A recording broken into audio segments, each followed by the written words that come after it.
Good afternoon, sir. Can you see and hear me? Yes, thank you. Thank you. Can we please turn to poll 004483001? We're still in January of this year. We're still on the subject of Project Pineapple.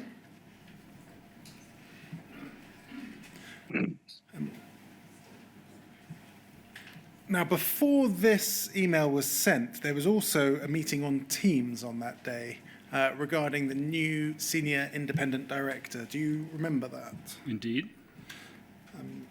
The inquiry has heard evidence that by that point, you were expressing a view that the appointment should take place internally rather than through an external recruitment firm. Is that right? No. Can you assist us with that, please? Yes, what happened was that, let me put this thing in context, which was that the existing SID was leaving to go to the Competition and Markets Authority. We needed to find somebody else. UKGI, in the form of the chief executive, rang me absolutely properly to say, look, we're not telling you what to do, but actually, just to let you know, the shareholder would have a strong preference for a white hauler to be SID, Henry, but we realised it's the board's prerogative, and I said fine. So we then did we went round each of the non-executives. I did that with a phone call, but with the company secretary with me, and we did a vote as to what we should do, and 4 directors voted to go internally, and 4 agreed to go with a white hauler. So I said, well, look, in view of the shareholders' preference and a split vote, we should go with a white hauler. Then, of course, when we had all these issues arising during the early part of January, other non-executives at the meeting, it wasn't me drawing, I was just being a servant of the board. Other non-execs said, you know what, I voted to go to a white hauler. I think there's so much happening that we should actually go internally. So I said, that's a massive decision to take.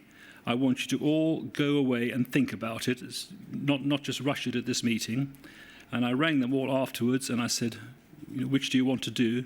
And a vote of 6-2 came out to remain internally. So it was not my view at all. I was being a servant of the board trying to work out what they wanted. And of were those these two, votes taking place transparently? yes.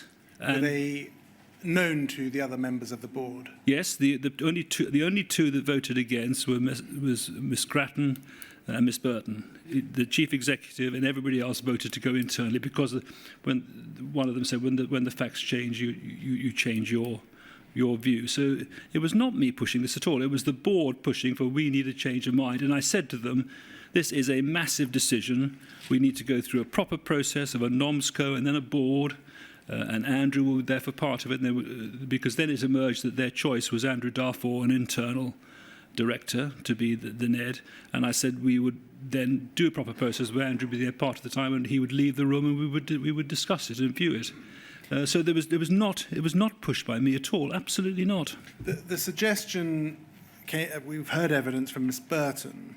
The suggestion is that you confirmed to the board that Mr. Darfor would be the senior independent director and that you bypassed the usual process. Absolutely not. You'll see the email trail, which says that is the view, 6-2, in favour of Andrew, but we need to have a proper NOMSCO and then board to discuss that. So there was not at all. I was just reporting the vote. Miss Burton happened to be one of the 2 that voted against, and the other one was Miss Grattan.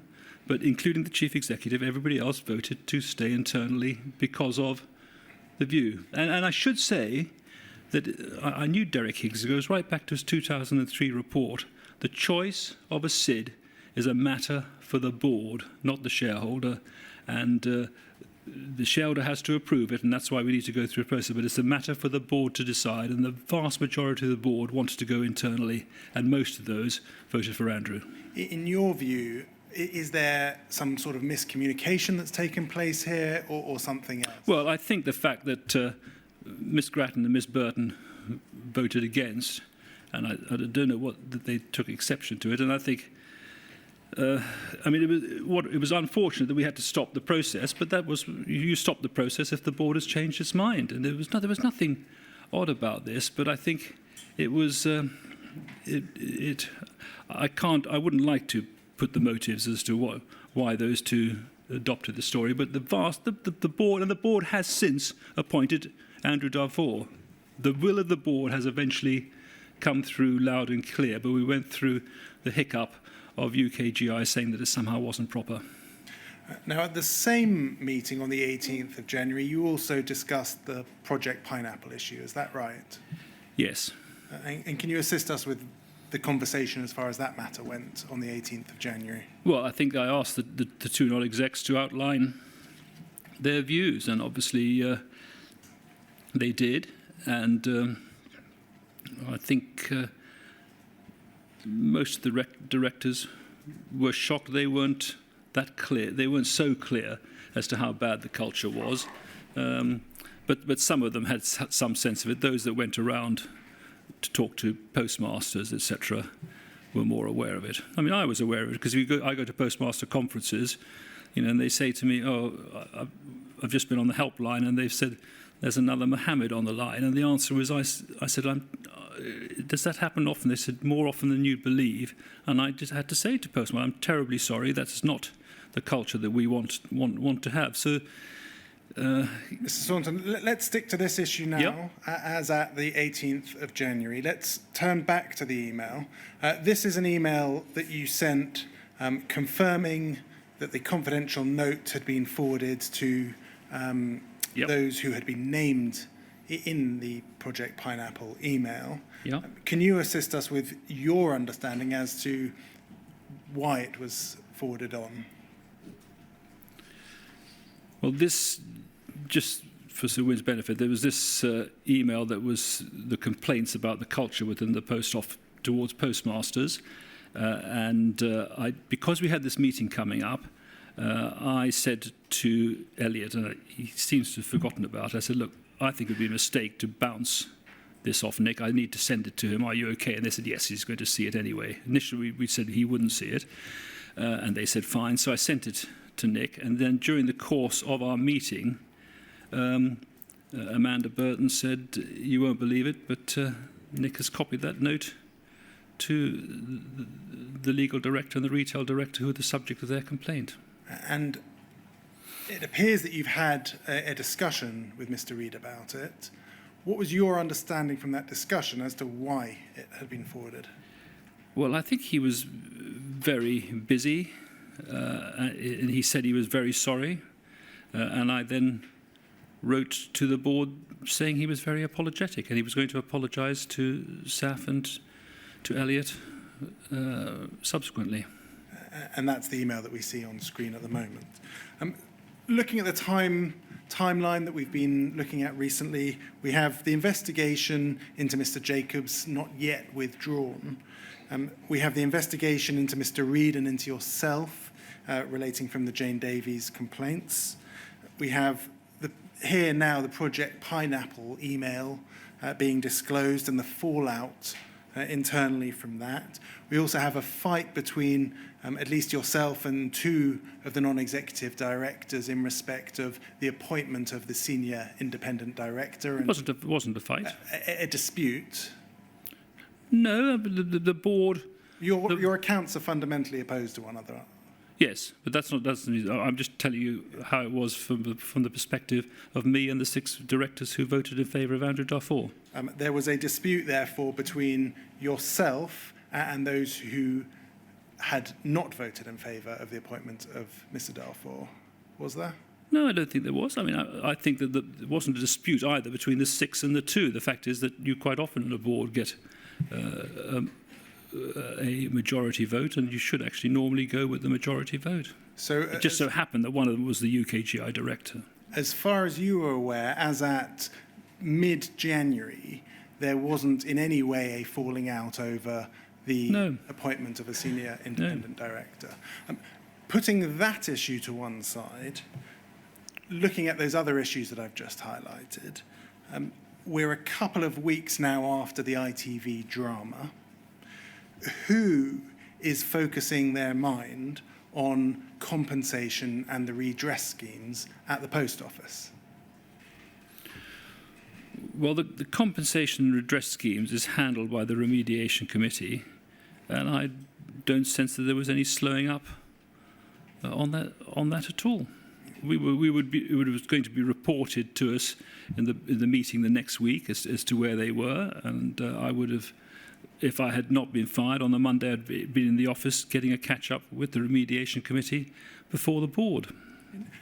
There are lots of matters going on at board level and executive level in terms of people being investigated, people being upset by the circulation of the Project Pineapple email. Do you think that there was sufficient attention at that point in time to the issues facing sub-postmasters?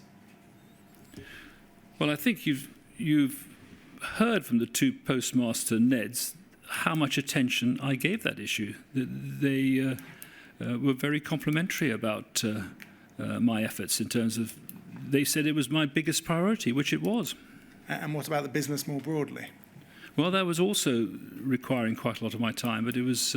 I meant, what was the reaction or the efforts of the business more broadly, the executive and the board, in relation to the sub-postmasters and focusing attention on sub-postmasters rather than spats between themselves?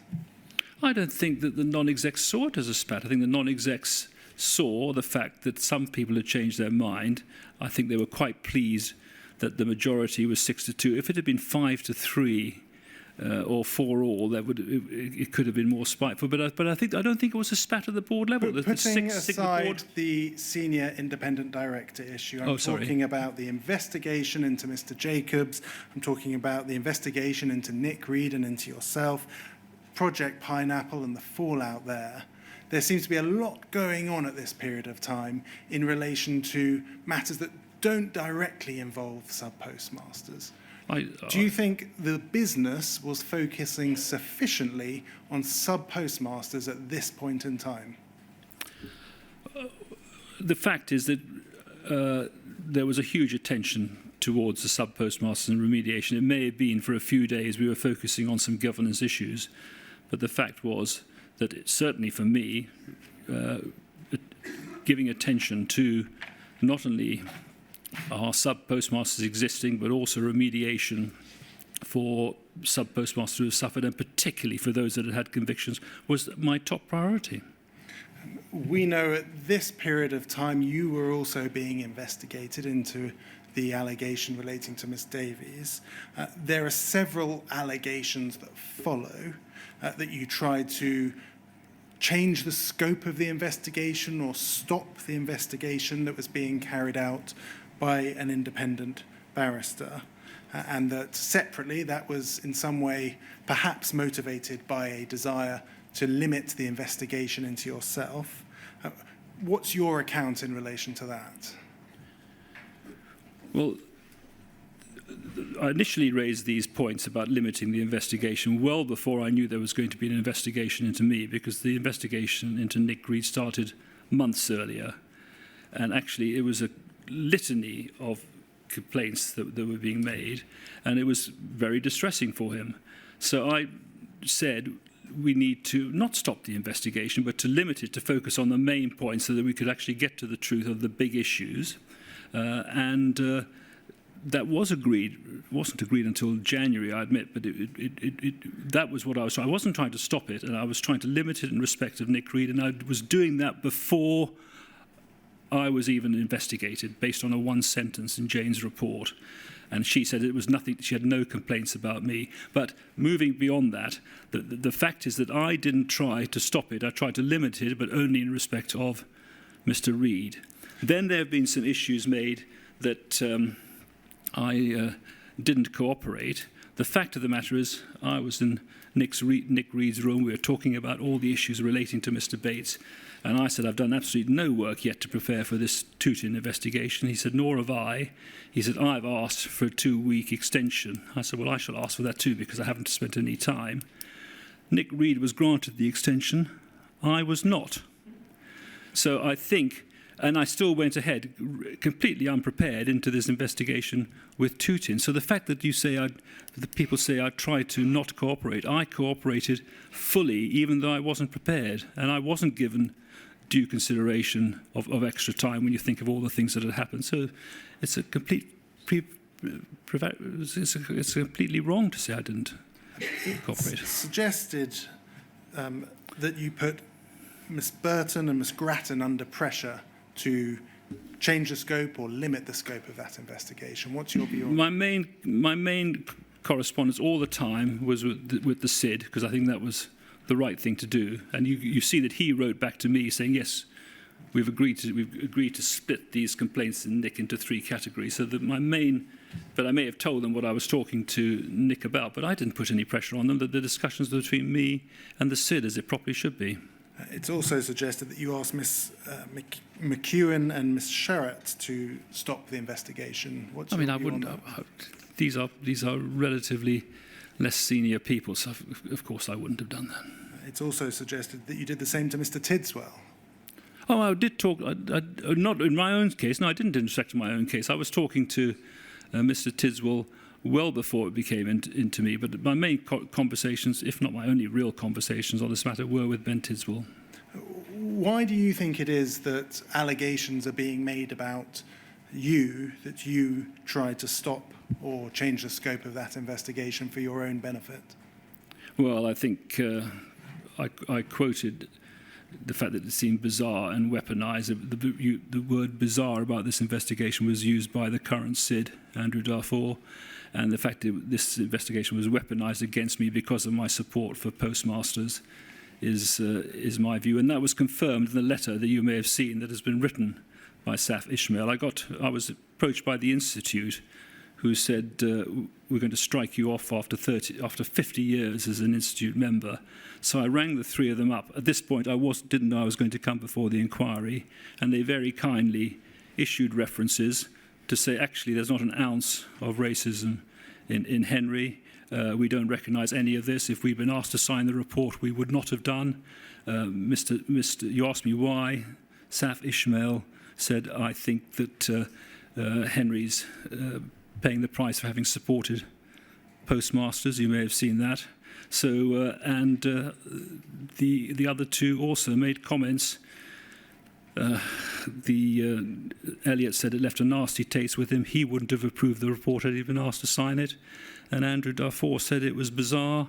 And he said that one person involved with it has been subject to some disciplinary. And he said others have been discredited, and he doubted the Secretary of State would have said what she said if she'd known the true facts. So the truth of the matter is there is another side to the story you've been hearing. It sounds rather elaborate, though, doesn't it? No, it doesn't. That's exactly the case. That this was a report into Nick Reed. I'm not saying forming a view one way or the other, but there was one sentence on me, and yet because I'd taken the side of the postmasters, this was weaponised, to use Jane Davis's comment, and is not recognised. The charge of racism is not recognised by the 3, and these 3 directors that wrote those references for me. One is Jewish, one is black, and one is a Muslim. And all 3 of them said how not only was I not a racist, but actually I was the biggest supporter of ethnicity on the board. So, as I say, there's a different story from the one that you heard from Amanda Burton. You're focusing on one particular aspect of the allegations, but the allegations against you included, for example, that you attempted to change the scope or stop the investigation into you. I've dealt with that, which I've dealt with both the fact that I didn't cooperate and tried to change it. And the other allegation is that you improperly interfered in the appointment of the senior independent. And I've dealt with that too. 6 to 2 of the board wanted to appoint an independent, wanted to appoint Andrew Darfur. The suggestion then that I have to put to you, that is said against you, is that it would be a rather elaborate plot to try and get rid of you because of your actions on behalf of sub-postmasters to invent those 3 matters. Well, if in fact it's the SID issue is, as I've said, which is I was acting as a servant to the board and the vast majority wanted to go internally, those are the facts.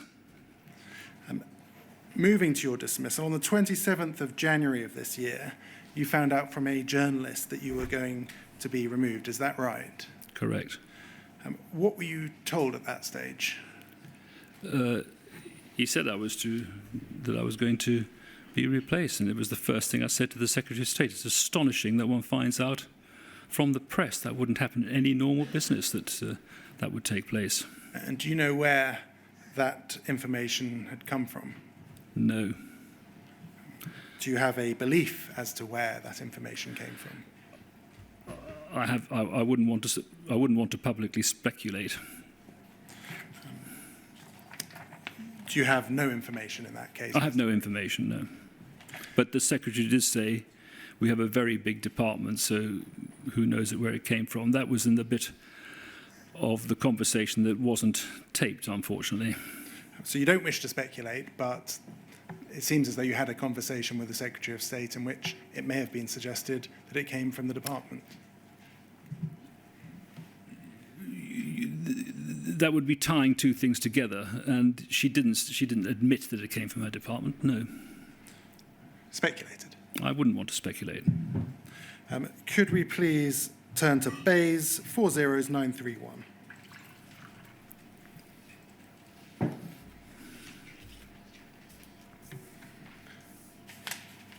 Now, this is not your note of the conversation, but this is a note of the conversation between yourself and the Secretary of State. Some of it we have, and it's going to come up onto screen in a second, sorry. It's Bays 40931. Thank you. We have a recording, which is obviously the best evidence, but the recording doesn't start until slightly further down. So let's just go through the first section of this recording to see, as to your view, as to whether it's an accurate note of what was said. KB, that must be Miss Badenoch, the Secretary of State, started reading from the script. I'm sorry to be speaking to you under these circumstances. I understand that given the increased media scrutiny at the moment, these are difficult times for the Post Office. I'm speaking to you today to tell you that the government, as sole shareholder, is exercising our power under the company's articles to remove you as chair of the Post Office Board. Miss Badenoch noted that she was sorry it was coming at short notice. The media have gotten hold of the story, and we've heard that they will be breaking the story. The Secretary of State noted she wanted to speak to yourself first, but officials will send a more formal record of the decision shortly. You noted it was too late and was called by a reporter this morning to comment on the story. You noted how upset you were at that.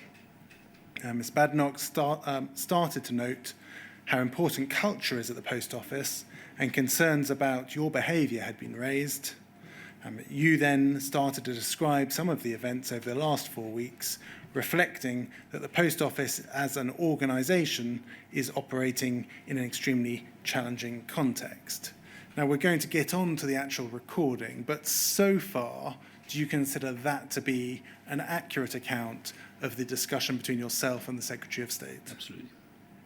Yes. Yes, sorry.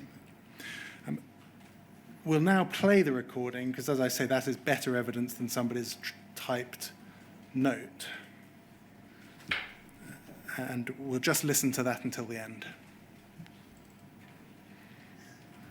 Change anything that requires a government civil servant while you get whistleblowed and whatever. So you've got there's a massive problem here in terms of trying to. Well, at least we've got trading going much better now. Things are moving in certain directions, but it's a handful. As I say, I've chaired some companies, a lot of companies very successfully, but this one's a bit of a nightmare. But we could have got through it. But it needed UKGI to be on side, and I didn't feel they were on side for a moment. And I'm sure it's UKGI that was talking to this journalist. That's what they think is important, not actually sorting out the business. Mm. I'm sorry to hear that. But why didn't you get in touch with me? Because I had a meeting early last week with the chairman and chief executive of UKGI, and I was going to tell them all this. I know it's UKGI, but I've never met you see. I mean, it's just... I've chaired so many companies. You would not believe. I'm working on this business 60 hours a week, whereas I can do Smith, despite I've turned Smith into an international company where the share price more than quadrupled, and I could do that on 15 hours a week. This is 4 times the time. You just wouldn't know the half of it, Secretary of State. I do know. If this is what the world is like today within the public sector. What I did find out of the ordinary was that of all of the arm's length bodies that I'm responsible for, the post office was the one where I never heard from you directly. The CMA, UCAS, the British Business Bank, the chairs of all of these organisations would reach out to my office fairly frequently, and Kevin Hollenrake did manage the relationship very well, but there didn't seem to be any interest in doing much more. So you and I haven't had a chance to build up a relationship which would have probably been more helpful at the moment. The scenario turned from difficult to crisis. I have been given a very, very high level overview of the governance issues that have led to the advice given to me about the decision which I have now taken. But I want to make sure that you have had a chance to make your views known as well. But given where we are and what I have just said, what would you like to see happen now? Right. So what we need to do is actually, I think it's a very difficult one with regard to the CEO. He's very unstable, and actually, I've said to Lorna, we need to have an adult conversation with him to say, look, stay through the inquiry and we'll treat you as a good leaver, and nail him down for 12 months. But of course, she says, in the government, it's very difficult to offer good leaver status. We have a crisis. It's not a big deal. He might get an extra 100,000 that he wouldn't get if he wasn't a good leaver. But at least we nail him down for a year, and the money he would get for a good leaver status actually seems to be more important to him than actually the sums involved. So I think we need to nail the chief executive down.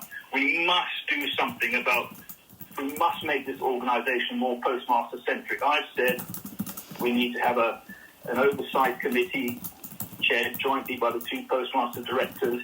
We need to introduce a 3rd postmaster, a director, so the message will get out to the network. The post office is changing, and trust me, at the moment it is terrible, the view of the post office compared out in the network. So I'd like to have a 3rd postmaster. We're really then, Secretary of State, starting this journey towards demutualisation. We don't want to say that, but that's what you need to do. The SIP process, it's 6-2. Never mind what Lorna thinks, and the fact that we've gone outside. The fact is, when the facts change, you change your decision. We need to have an internal voice. If you met Darfur, you'd recognise this is a class act. He ought to be ousted. I can quite see why everyone's got there. And the fact that we started down another journey, it was a different world 2 months ago. I mean, it's just been horrific the last 4 weeks. We need to get on the front foot, and I think this postmaster-centric does that for you. There's this feeling within the business. Richard Taylor said all the postmasters are on the take, and they're all guilty as charged. We wrote to the Lord Chancellor saying that was our view, and from Peters and Peters. That is not my view. I don't think it's the view of the majority of the board, but I think that UKGI and Legal in sending that letter, which was it was actually contrary to what the government ministers were trying to do, and in fact you'd be surprised the sort of things your civil servants say about ministers. So it's a mess, but the fact is this view of guilty as charged postmasters on the take has got to change, and we need a massive cultural shift in his organisation to do that. And most of the directors are on side. The UKGI director is not, but she couldn't. The chief said she couldn't run a bar, let alone run a company. We've got a big problem. And need to take some very tough business-like decisions in terms of culture to change it. And when we talk about culture, as Nick said, Lorna thinks it would just be a crusade for female diversity. It's not that. It goes to the heart of how we operate post office. This cultural shift. It's enormous what we need to do, but I think it's possible. But I don't think we need to have Andrew as the SID, chairman that would put it through. I think you need to change the UK GI director. If he just gets it at all. And it's a battle that's winnable, but by God, it's going to be a battle. It certainly is, and there is so much that needs to be done. And I'm very sorry that your tenure with the organisation has ended up this way. I know that the events of the last 4 weeks must have been particularly difficult, not just for you, but for the whole organisation. And I would go so far as to say traumatic. But the complaints which we have received are serious enough. I'm afraid, Henry, they are serious enough for us to have to intervene in this way. I don't know how you would want to frame it within the press so that we can make sure that this isn't something particularly awful. If you would like some time to come up with a form of words about ending your tenure and the conversation. I would like it drafted by someone outside UKGI who's the truth is, obviously I have a reputation built up over 50 years, Secretary of State, and some spectacularly successful chairmanship, so I don't want it. I was rung up by your people to say, will I take the job on? I didn't go applying for it. It was time to put something back. So, I felt strongly that's the reason I took it. I'm not doing it for the pay. So I'm very jealous of my reputation. So I think you need to understand that, and I would legally challenge any comments made in that regard. So I think it just needs to be a lot has happened, and we're looking for it. I don't know. I said what needs to be done at Post Office, and I think you can understand my passion for how it could have been sorted. It won't, and how it won't, why it may not get sorted, and that's the most important thing. But in terms of my leaving, I don't think you need to say a lot. Really. Henry's standing down. Why do you don't need to give a reason? I don't need to give a reason. Well, given the amount of media scrutiny, I think it'll be better for us to give reasons and come up with a form of words that work. Otherwise, it'll just be the speculation and so on that will drive it. If I could ask, I've got my private secretaries on the line. If I could ask for your personal contact details, I will get the office to draft a press release which you can have a look at. It should reflect the conversation that we've just had, and hopefully we can move swiftly before there's any sort of announcement in the papers. So I think if there's anything on whatever this is on whistleblowing, I would contest it hugely. Okay, that is understood. I will need to make sure that official. My reputation is very important to me. As I say, over many companies. I was asked to come and do this. I fought this battle as best I can. I'm beginning to repeat myself. If you hand me over, I will do it. And let's hope that it's a wording that you're happy with and I'm happy with. It shouldn't be difficult. It should be quite straightforward. We need to keep it straight and simple. And because there'll be enough crisis at the post office in the next 2 weeks, and this will be just a small item in the footnotes in due course.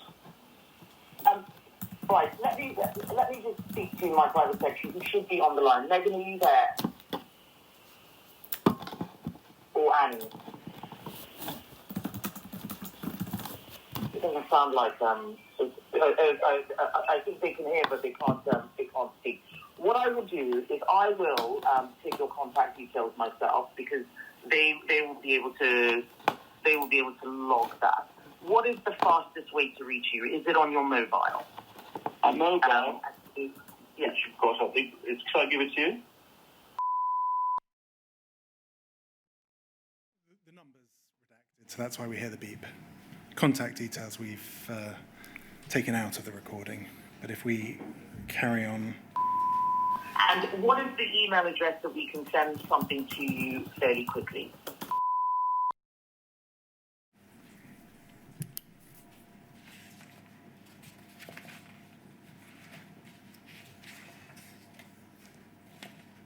That's just the provision of an email address. All right. We will move it And quickly as I'm taking this, therefore I won't turn up to the board meeting on Monday or Tuesday. Yes, that is correct. Fine. I'm sorry, but that will need to be the case given the conversation we've had and what I suspect the media are going to be doing. And if it is any consolation at all, I doubt it will be, but I'm very angry about the fact that this has been leaked without us doing this properly and means that it's appalling. It's appalling. It is appalling. And I have noticed what you have said about UKGI. I do think that they have been part of the problem, and that is the next step. That is not my view. That is the view of most of the board. That I had a meeting, when I said I've got a meeting with the chairman and chief executive of UKGI, I said, for governance purposes, I've never held a meeting just with the directors that aren't on UKGI, but to give me a view on what was said. And this was taken very badly by Lorna, but actually it's good governance. And they just said, you've got to tell them straight, we support your strategy, give us the tools and we can do the job, was sort of summary of it. So there's some serious work to be done in terms of the UKGI situation. Okay. Well, let's see where we can get to going forward. But I'm very sorry to have to make this call, Henry, and I really do think well. That stuff happens. Okay, thank you, Secretary of State. Thank you. Take care. Thank you. Bye-bye. Bye-bye. Thank you. That's the end of the recording. Now, tracking back to where we started this morning, we had, even before you became chairman, that letter to the then Secretary of State regarding Mr. Reid's pay, followed by the meeting with Sarah Mumby in the January, a year before this conversation, that we've addressed at length today. We then have a board meeting where the minister attends, and as we saw, very little discussion about matters such as compensation, etc. Why is it only when you are being dismissed that you are raising the issues we've heard being raised directly with the Secretary of State regarding UKGI, regarding culture, regarding the CEO? Well, as I've said to you before, you've heard the postmaster's evidence, and they told you how much it was the front of my priority right throughout the year. So that's the first thing. Secondly, in respect of my contact with the Secretary of State, I had some contact with Mr. Hollingray, who was the minister. In fact, in corporate land, just to be clear, the contact always in a business is between the chief executive and the shareholder. Because I was involved with all four of my companies, we were quite active in acquisitions, etc., and I was known to have some expertise in that area. I would quite often go to shareholders on very special deals, particularly if they were putting up new money. But on the day-to-day contact with the shareholders in the corporate world, it is always done by the chief executive now. So that's what I was completely used to.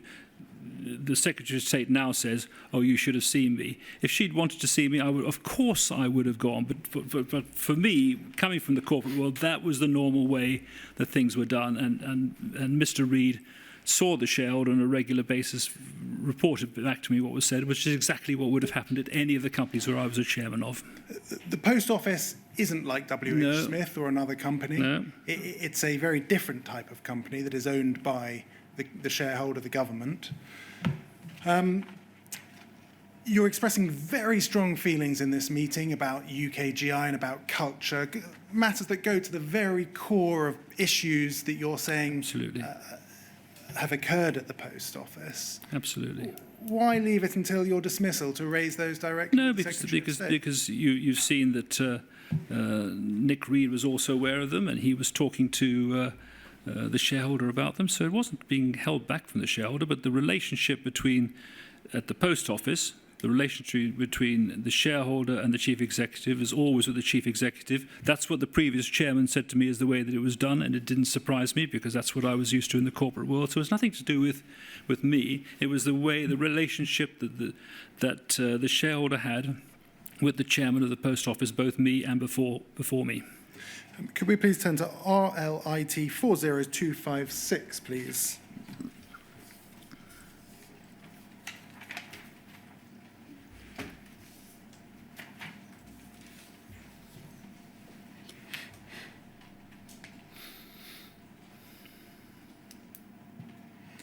Now, after your dismissal on the 18th of February 2024, you had an interview with the Sunday Times. Is that correct? Correct.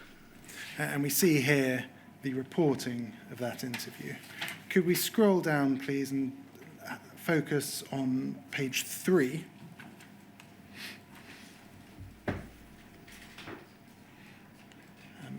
Thank you. The first bullet point says he was instructed by a senior civil servant to stall on compensation payments to Horizon victims so the government could limp into the election with the lowest possible financial liability. Is that an accurate recording of the information that you provided to the newspaper? I did use the word limp, and of course, when I found my file note, I found that the word was hobble, so that was actually because the Sunday Times said, look, the government is saying this is all wrong, so can you find your file note, which I did, because by that stage the Secretary of State has said he'd lied in Parliament. That was never repeated once I found my file note. So I did say that the secret civil servant had asked me to hobble into the election, and I think it's not reported there, but to stall on cash payments generally, including compensation and Horizon and the business. The reporting there is compensation payments to Horizon victims. That's obviously significant for the inquiry's purpose and for the public's purpose. No question. Did you say that you had been told, instructed by a senior civil servant to stall on compensation payments to Horizon victims because of, in some way, what I the would have next said was election? to stall on payments inter alia, including compensation. We saw the discussion earlier today. Sorry, could I be clear about that? I appreciate that newspapers, this is a newspaper report of what you had to say, but I would like you to be as precise as possible, Mr. Staunton. Did you say words to the effect, you were instructed by a senior civil servant to stall on compensation payments to Horizon victims? To stall inter alia on payments. Well, I doubt whether you would have said inter alia to the... No, but on all payments, including compensation, yeah. Perhaps we could turn to page 5. If I could just say, sir. No, I'm going to ask the question and then you Sorry. can address the chair. But let's look at page 5, please, and the bottom of page 5, because it has words in quotation marks. It says as follows. It says, early on, I was told by a fairly senior person to stall on spending on compensation and on the replacement of Horizon and to limp on, in quotation marks. I did a file note on it, limp into the election. He said it was not an anti-postmaster thing, it was just straight financials. I didn't ask because I said I'm having no part of it, I'm not here to limp into the election, it's not the right thing to do by postmasters. The words limp gives you a snapshot of where they were. Is that a direct quotation from you to the journalist? It would be words to that effect. And it appears that you had told the journalist that the words limp into the election related to compensation and the replacement of Horizon, not broader matters relating to the post office. Is that correct? No, I would have said on all payments, including compensation and Horizon. Because And there was only the other one, which was operational costs, because the inquiry was obviously it would be what it would be. we saw earlier today the note of the conversation that you had, and in neither your own note nor the department's note was there any reference to compensation. You saw from my note the huge pressures on the government. You saw from my note that she wanted to, that I was instructed to hobble into the election, that all costs had to be strenuously considered, and the only costs that we had were Horizon, remediation, and operational, and the inquiry, and so all of those were included. So I've put in compensation and Horizon. Maybe I should have said and operational costs. The suggestion may be made in due course that you're only belatedly raising compensation because you knew that that in particular would embarrass the Secretary of State and the officials who work underneath her. No, it wasn't. My strength of feeling for the postmasters, if I haven't got that across to you now, I've clearly failed. But you've heard it from the postmaster, Neds, how strongly I felt about it. You're hearing a story from other people in the post office, and you're clearly providing more credence to that. I think you should give some credence to what the postmaster Neds are saying. I rudely interrupted you before. There was something that you wanted to say to the chair. I'm totally forgotten, Sir Wynne. Did you just? I was distracted. Well, what was happening, Mr. Staunton, was in effect I was pressing you to say whether or not what you are reported as saying by the journalist was accurate. And I think essentially you've answered that question in your answers to Mr. Blake. But if there is anything you wish to add, then please do so. Well, I think you made a really good point, which of course I kind of assumed that I would see his draft before it was published to make finer corrections. But as you say, you lose control over it, and I was never given any opportunity to look at this in detail. I think I would have, I might have used the words inter alia, or I would have, in the first comment, I'd have put compensation, Horizon, and operational costs, because all of those were to be dealt with and held back on. All right. While we're still on this article, if we could turn back to page 3, please. There was a second bullet point that I just wanted to ask you about. It says there, the government body that manages taxpayers' ownership of the post office told its chief executive to write to the Lord Chancellor stating the reason so few sub-postmasters had come forward to have their convictions overturned was because they were guilty as charged. I don't think we've heard in your evidence today that the origins for that letter from Mr. Reid lay with UKGI or the Department for Business. Can you assist us with that bullet point? Because of course this letter was so unusual to come from the post, particularly after the discussion Nick and I would have, which was we're getting progress with the exoneration, but I think the post office, I was keen for the post office to pursue the point on exoneration and maybe have some publicity on it. But Nick was more in the guilty as charged mode, so I thought we agreed to keep it quiet, to not take a side either way. As I said in a note, that actually this was a terribly difficult decision for the government to take, and not saying anything I thought was helpful. So I said, having had all of that conversation, why on earth did you issue this note when you know that that was not my view, when we agreed to keep it quiet, and surely it should have involved the board? And he said, I know it's been denied by him and by UKGI, he said, I was asked by UKGI to do it. And that made sense to me because we'd agreed we wouldn't say anything. Why did he suddenly, a day later, write that letter? So... Could we please turn to page 9? One final... sorry, again, I want to be precise about these things. The suggestion at the time... Sorry, no, forget it. I was confusing two documents. Never mind. Carry on, Mr. Blake.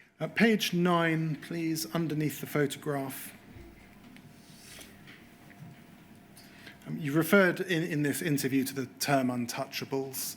It says there a source close to the post office said it was not true that it continued to employ 40 investigators involved in the Horizon scandal and that it did not recognise the untouchables tag.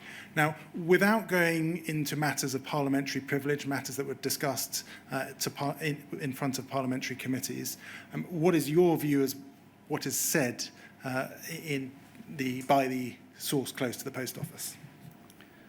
Well, I think you've heard that Nick said he didn't recognise the word untouchable.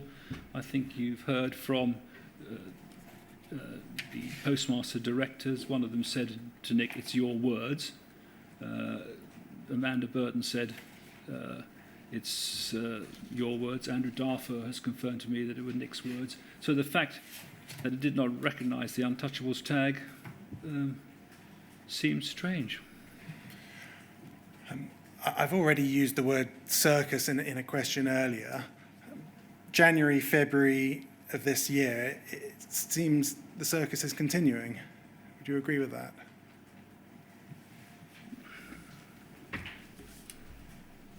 Yes, to a certain extent. I think the untouchables thing is a really odd one because actually I think, as I say, it is a really serious point with regard to when we do path clearing. So I think we need to recognise what we have here in terms of the untouchables. It's not some sort of academic exercise. This is really fundamental to what happens next time round to avoid another crisis with regard for postmasters. That's why I feel the untouchables thing is important, not so much the word or who said what to whom. Is there anything that you would like to say to sub-postmasters in relation to these events as we've seen them play out in January and February of this year? Absolutely. I think it is, first of all, I think it's absolutely appalling what's happened to them, but in fact the post office makes all these fine words up, but actually deeds count far more than words, and we have a tragic situation here, and I've given those examples where words are used that show clearly no sympathy at all for sub-postmasters who are subject to litigation. And I would say to them, hang in there, because we've got to accelerate this process. I wrote to the select committee and I said this process must be taken out of the hands of the postmasters. We should give a 6-month deadline. The post office, I think you mean. Taken out the hands of the post office. I'm sorry, taken out of the hands of the post office. And we must get this thing sorted in the next 6 months. And I know that every 6 months elapses and somebody says, let's do it in the next 6 months, which is exactly what Alan Bates has done. But the fact is, I would say, don't be discouraged. It must be coming to the end. There's a lot of pressure being put on. Have faith. One final document that I'd like to take you to, it's Bayes 0000753. It's a note after your time at the post office. It's, I think, from Minister Hollenrake's private office. And there's a discussion there with Mr. Reid and others. I'm just going to read to you a section of it. Kevin, that's Minister Hollenrake, says, fair to say at a certain point in time, have to take the gloves off and try to manage the info. I think the select committee were weak with him, apart from Anthony Higginbottom. Sorry it was so messy, keen to support in any way we can to make sure we get past this. Hope he's discredited. Anything else you think we need to do to make it easier? From what you understand, is that a conversation about you? I assume so, to discredit me, absolutely. It's the circling of the wagons, and anyone that's in supporting the postmasters is, as the postmaster directors themselves have found, as I warned them that would happen, that's what happens. And then Mr. Reid looked to Lorna on this, and then Lorna Grattan from UKGI says, need as much support as you can get from Ben Tidswell to try and get the board functioning properly. We need to try and find a way through the Project Pineapple memo. Mr. Reid says, we'll have a board meeting tomorrow and we'll see where we get to. Postmaster non-executive directors may use tomorrow as an opportunity to criticise on funding and anti-postmaster sentiment. Need to avoid tomorrow morning being a proper road crash. Catherine Sharratt, the interim CFO, says, had a bit of a flavour of it on Monday. They think it did not do enough for postmasters. Elliot mentions where the investment for the future of the business and postmasters' REM is front and centre. Costs are rising, and this has been a theme of theirs for quite a while. Nick says, this goes back to whether the postmaster directors are playing the role of a director or a trade union rep. I don't know where that is going to go. They're extremely exposed as a result of Project Pineapple. Not sure how to patch this up. It's a slight standoff. Lorna Grattan says they're not in a good place and aren't operating in a way appropriate for the business. Mr. Reid says, how can they ensure their own self-interest doesn't cut across their role in supporting the post office as a business? What are your views as to the discussion that's taking place here? I think it's absolutely appalling. And why do you say that? It's absolutely appalling because the postmaster directors were making something. This is a terrible issue in terms of our culture, in terms of how postmasters are the regard in which they're held. Guilty as charged. I won't repeat it all. And they have cried foul, and then for the word to be used twice, that they are now exposed as if they're some sort of shooting gallery, that's just not the way that they should be treated. They've taken a huge risk. I told them it was a huge risk. I said, you will lose your businesses if you're not careful. And they were still extremely brave to proceed with this route, and they should be congratulated. And so to be spoken of in these terms, as I say, is appalling. So those are all the questions that I have. We do have a small number of questions from call participants, mindful, of course, that we have Mr. Cameron on this afternoon as well. I will let those questions be put. Mr. Jacobs. Thank you, Mr. Staunton. I have some questions for you. I represent a large number of sub-postmasters. At 11:45 this morning, you referred to the importance of greater commercial success in the post office. And in your witness statement, you say that your initial assessment was that post office needed to refocus its activities in order to put its operations on a commercially viable footing. But then on the other hand, you say at paragraph 7 of your statement that the post office is a vital public institution, and you took the position because you were doing a public service and giving something back to the community. And then at 2:30 this afternoon, just now, you agree with Mr. Blake that the post office isn't like W.H. Smith's. It's a very different type of company owned by the shareholder, the government. So with those statements in mind, my question is, should the post office really be a business in the strict commercial sense? That's a very good question. I think we should be commercial. I think we should reduce the cost because I think that gives us more profitability to pass down to postmasters. So I think it's in postmasters' interests for us to be a commercial success. And if I may, I'd just draw attention to that memo that we've just seen, where the minister said, even after spending on the horizon, this business is bust. He's wrong.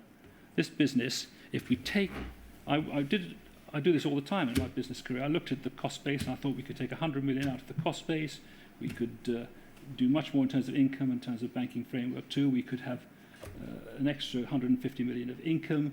We would have a thriving business here, which would be much more money for postmasters, which is absolutely fair because they just don't get nowhere near the right rate for the job. So actually, I think on the one hand, it needs to be as profitable as possible. Equally, there are a host of post offices which are not profitable, whichever way you look, and perform a public service. And for that, I think you need to get a grant from the government, a bigger one than it's got now, because this grant doesn't really do it for the postmasters. But if you've got a decent grant for those postmasters who are in areas where they're just performing a public service, get the post office with a much better cost structure, we would have a business which would be better for all postmasters, including the small ones who are benefiting from a grant.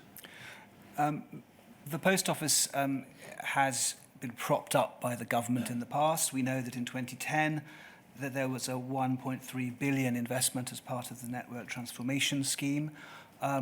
We know that part of this propping up is to keep post offices going in rural communities where perhaps businesses might not be viable. Absolutely. Should the post office need to make a profit if it is largely a public institution entrusted to give public services to communities? Well, the reason I would like to have a lower cost base so that it was profitable is that I think I have a slight worry with the government. If they thought that they were just throwing good money after bad, they might not support the government. So I think it's incumbent on the post office to be as efficient as possible and to have as much income as possible.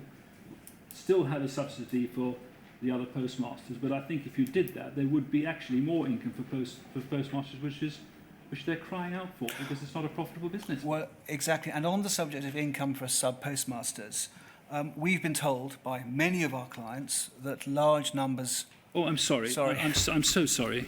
I do the same sometimes. Sorry. That large numbers of sub-postmasters receive remuneration that's below the minimum wage. No question. And that very many of them, and these are people that are at the heart of the business, are struggling today to make ends meet. And you accept that's the position. I go to postmaster conferences. These people are working 70, 80 hours a week. And when you see the profit of their businesses, it's outrageous. That's why I'm anxious to have a successful, thriving postmaster, providing more income for postmasters, because it's absolutely necessary. And there's a disconnect, isn't there, between the drive to profit and the pay of senior executives and the reality of how some sub-postmasters are remunerated on the ground. No question. I think I said that when I was talking about remuneration levels for executives. And was that something that was at the forefront of the thinking during your time as chairman? Absolutely. I mean, I spent a lot of time with the postmasters, and I could see how hard they worked. I mean, they were reconciling these balances into the night. I mean, it's every night. I mean, I was going to say you wouldn't believe it. Clearly you do, because you represent so many and talk to them. Well, I don't need to tell you. What do you think the Post Office can do now to improve the dire financial positions of sub-postmasters? Well, there's no getting away from it. We need to get an investment to get a proper system like Horizon, because at the moment it is... If I were a postmaster, I'd be terrified that they've got this system that is unreliable, and what does that do for me, particularly when it comes to path clearing? I won't repeat my points there. So the government has to make an investment to get Horizon, the replacement of Horizon, up and running. The second thing we need to do is to reduce the cost base of this business, increase the income, particularly in terms of banking framework 4, and you would then have a business. I mean, I spent 2 days with. I looked at the structure, what we've done as Smiths, what do we do here? It's every time I take over a company, that's the exercise I do. So I'm convinced we could have a profit in this business and more money for postmasters as well, and that's the short-term solution. But I did mention that my personal view is that we need to have this business owned by the postmasters, but it's only worth demutualising it if it's profitable and can stand on its own 2 feet. And I think if we did that, actually the cost structure would come down even more, because postmasters wouldn't allow, there'd be no bonuses, there'd be no long-term schemes, there'd be no short-term schemes. They just turn up for work and get a salary, and they would expect the manager of the post office to do exactly the same, and that would make huge inroads into it, on top of the £100 million plus cost reduction I'm talking about. So, but that isn't for tomorrow, that is for 2 and 3 years away. But I think that would benefit them too. Thank you. I have one other very, very short topic, and I'm conscious of the time. We have 3 of our clients here, and many of them are watching from home, and we've had a number of messages from them today while you've been giving your evidence. And the general view is that they all note that you were supportive of the sub-postmaster non-executive directors, and they feel that you were badly used by the Post Office. Thank you. I feel that too. Who do you think is responsible for this weaponising against you, throwing you under the bus, so to speak? Are you able to give any names? I know you said earlier that you don't want to speculate. Well, you can see how some of the cases have been influenced by the postmaster. It is outrageous, and anyone can look through all of that and see what's happened. Well, very briefly, was it within the Post Office that this was going on against you? I think it was driven actually a bit by the UKGI director, influencing the UKGI, and huge pressures put on 1 or 2 of the non-executives, particularly those that voted against the internal SID. So it was a minority, but it was not good governance. I'm going to ask if I have any more questions for you. I don't. Thank you very much. Thank you, and thank you for your supportive comments. I really value that. Will you thank? Thank you, sir. Mr. Henry has some questions. I may have a follow-on question at the end. Mr. Staunton, you were appointed, of course, in December 2022. There was a board meeting which took place on the 24th of January 2023, which you refer to at paragraph 49 of your witness statement. And I don't want these put up on the screen, but for the benefit of referencing, the board minutes, partial and supposedly full are POL 00448 and POL 00448713. And at that board meeting, apparently the senior independent director, Mr. Tidswell, said the following, quotation, "If postmasters thought their conviction could be overturned, then they may have already come forward," and, quotation, "the company had a duty to ensure that people who were guilty remain guilty." Now, Mr. Staunton, having looked at both of the documents that I've cited, the full minutes and the partial minutes, I haven't been able to locate if postmasters thought their conviction could be overturned, then they may have already come forward. Do you distinctly recall Mr. Tidswell saying that? I think, Mr. Henry, I think I did mention that in this presentation earlier, which is that sent a chill down my spine. I remember, even now as I sit here, him saying that it is the duty of the Post Office to ensure that these people who are found guilty remain guilty. And that's the chairman of the remediation committee. So you could see what I was battling against. And that was in January. Similar sort of comments were expressed by the remediation right the way through my time, through to December when the letter went to the Lord Chancellor. So I couldn't agree with you more. I was chilled by it.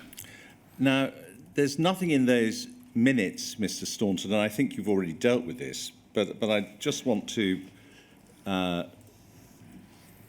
develop it with you. Nothing in those minutes that suggests that you confronted it. Did you address him, as it were, collegially afterwards? I did. I just said that's just... I cannot believe you feel that. The truth of the matter is that Ben Tidswell felt that right the way through.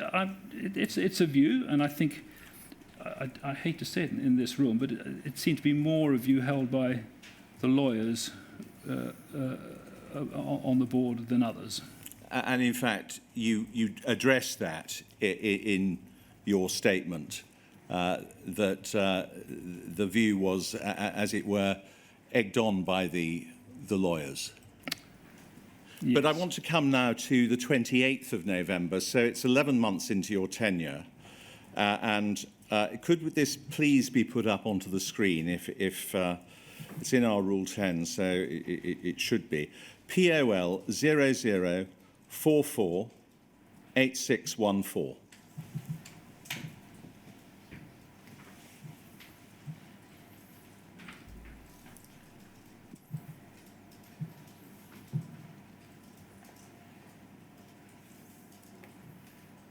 And could we go, please, to page 12 of 21?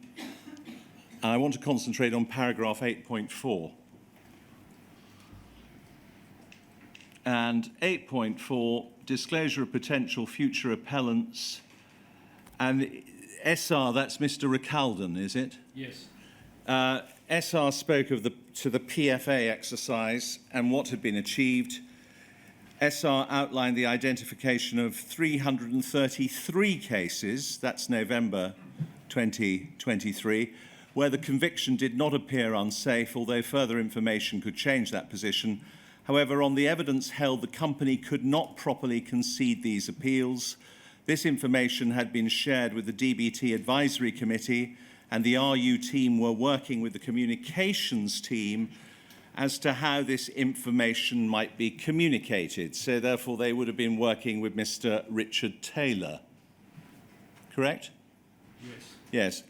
Now, there is no evidence in these notes, Mr. Staunton, of any trenchant challenge by you, no confrontation by you. This is wrong. We shouldn't be doing this. We're defending the indefensible. Do you accept that this was a missed opportunity for you to leave your mark and, impress your views very, very clearly in that meeting? Well, I would say that the position was. I'm sorry. The position was I quoted the position in January where it was 550 cases, and Simon of Caldron said that only 12% might be appealable. So I just didn't accept that, and I said that, and I did say to Simon afterwards, it goes back to this culture. But no, Mr. Staunton, Yeah. I'm trying to explore with you. Yeah. There is no doubt at all that you were supportive, but what I'm trying to suggest to you is that you did not clearly message your concerns, they were not clearly documented, and so therefore you did not confront the culture that confronted you, a culture of denial, and they must be guilty. You didn't do it effectively. That's what I'm asking you. There was a culture of denial. As I've said to you, my style is to say to people outside the board meeting that if you keep challenging people in board meetings, you can end up in a bit of a mess. I actually did contest this, the comments about Ben Tidswell that you referred to earlier with him, and I also contested the 333 as well as the 550 with Simon, because clearly this is based on the Horizon system, which is completely inappropriate. So the answer is I did confront Simon outside the board. We said, this doesn't make any sense, Simon, to me. You must remember we have a remediation committee that goes through it in detail, which is chaired by Ben Tidswell. So there's an element of process about it. And as the chairman, all you can do is say, guys, that surely doesn't make any sense. Can't we look at it another way, or whatever? But so the answer, I did challenge them both, and you can hear from the Postmaster Neds how much I challenged on behalf of particularly those people that were convicted, which are the numbers we talk about here, but also the thousands of postmasters that lost so much, even if they weren't convicted. That no one did more to try and change things within the post office than I did, and that would be confirmed by the two Postmaster Neds.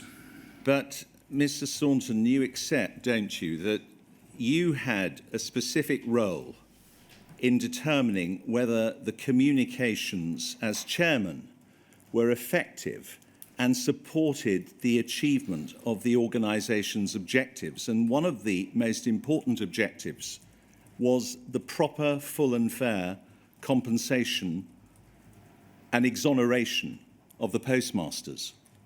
You must accept that. So and no one was more acutely aware, particularly of exoneration. As I say, you heard my horror at the exoneration comments made previously by Mr. Tidswell throughout 2003, and no one could have been more questioning of him than I was.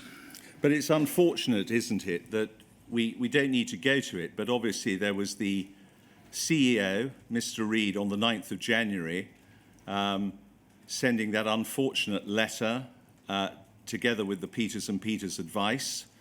And there was Mr. Taylor suspended on the 12th of January, who was basically saying, well, some of them downright stole it and even disputed the findings of Mr. Justice Fraser's judgment in the Horizon Issues trial, quote unquote, because when he was caught out on tape, he said, it's never been proven that there was a link between the computer glitch and anybody actually losing any money.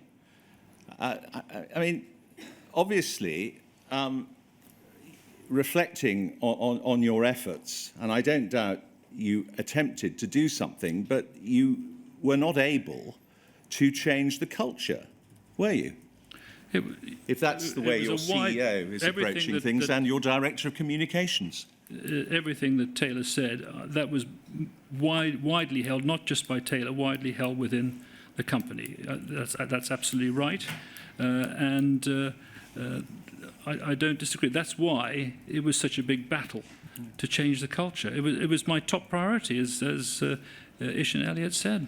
Now, my closing issue for you, Mr. Staunton, is this, and obviously you don't subscribe to it, but the idea is, well, if they haven't come forward by now, they must be guilty. The firm who instructs me... I don't agree with that at all. I totally yes, agree. You disagree with it vehemently. The firm that instructs me represented Mrs. Kathleen Crane. Her appeal came before the Court of Appeal on the 25th of January 2024. So a little more than 2 weeks after Mr. Reid sent that letter to the Justice Secretary. In its judgment, the Court of Appeal noted the profound fear which had prevented her from pursuing any challenge to her conviction, which had dated back 14 years. And they had no hesitation in granting her appeal. They granted a lengthy extension of time. And even on the morning of her appeal, before it was heard, when it was even known that the Post Office would not contest it, and her case fell squarely within the Horizon cases, she was terrified that her appeal would nevertheless be rejected. And so that fear, that profound fear, was how she felt after 14 years of suffering in silence. Now, we know that you were addressed. So what's the question, Mr. Henry? Yes, sir. We know that you have addressed why people don't come forward, and you received a very measured and balanced briefing on the subject from no less than Miss Gallivant, King's Counsel, who said that some might have been traumatised and afraid. But given what the Court of Appeal held in Mrs. Crane's case, how many of your former colleagues at senior board level or senior executive level, how many of your former colleagues actually shared that view? Or are they still unable to understand that people might not come forward because they are terrified and scarred by their experience? Well, I'm sorry, Mr. Henry, but he can't answer for his senior colleagues who have not been his colleagues for at least, by my reckoning, 8, 9 months. Well, could I just deal with it in this way then, sir?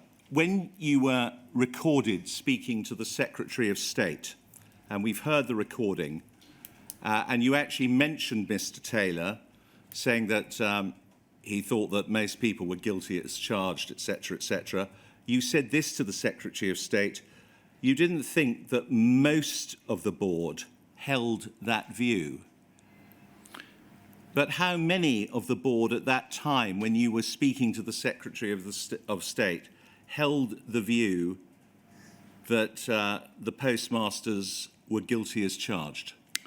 I think it was widely held amongst the management team, and I've said that before, so I hear what Sir Wyn has to say, but I was around the block enough to know that, and it was held by some on the board, but a minority. I would say that I've read the testimonies of these postmasters who have been had lost everything, had convictions, etc., and the evidence is absolutely heartrending, and it's if you have any sort of heart, you feel awful for them, and I felt that they talk about the brutality of the Post Office's lawyers, both internal and external. This has been dire, and it's all over the papers, whatever you read in terms of the interview. So I understand where you're coming from. Trust me, I think I absolutely agree with you.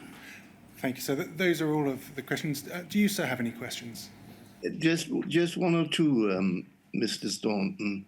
Can I take you back, hopefully without putting it on the screen, to the letter which Miss Munby sent to your predecessor, Mr. Parker, sometime in 2022 before your appointment? You remember the letter? Yes.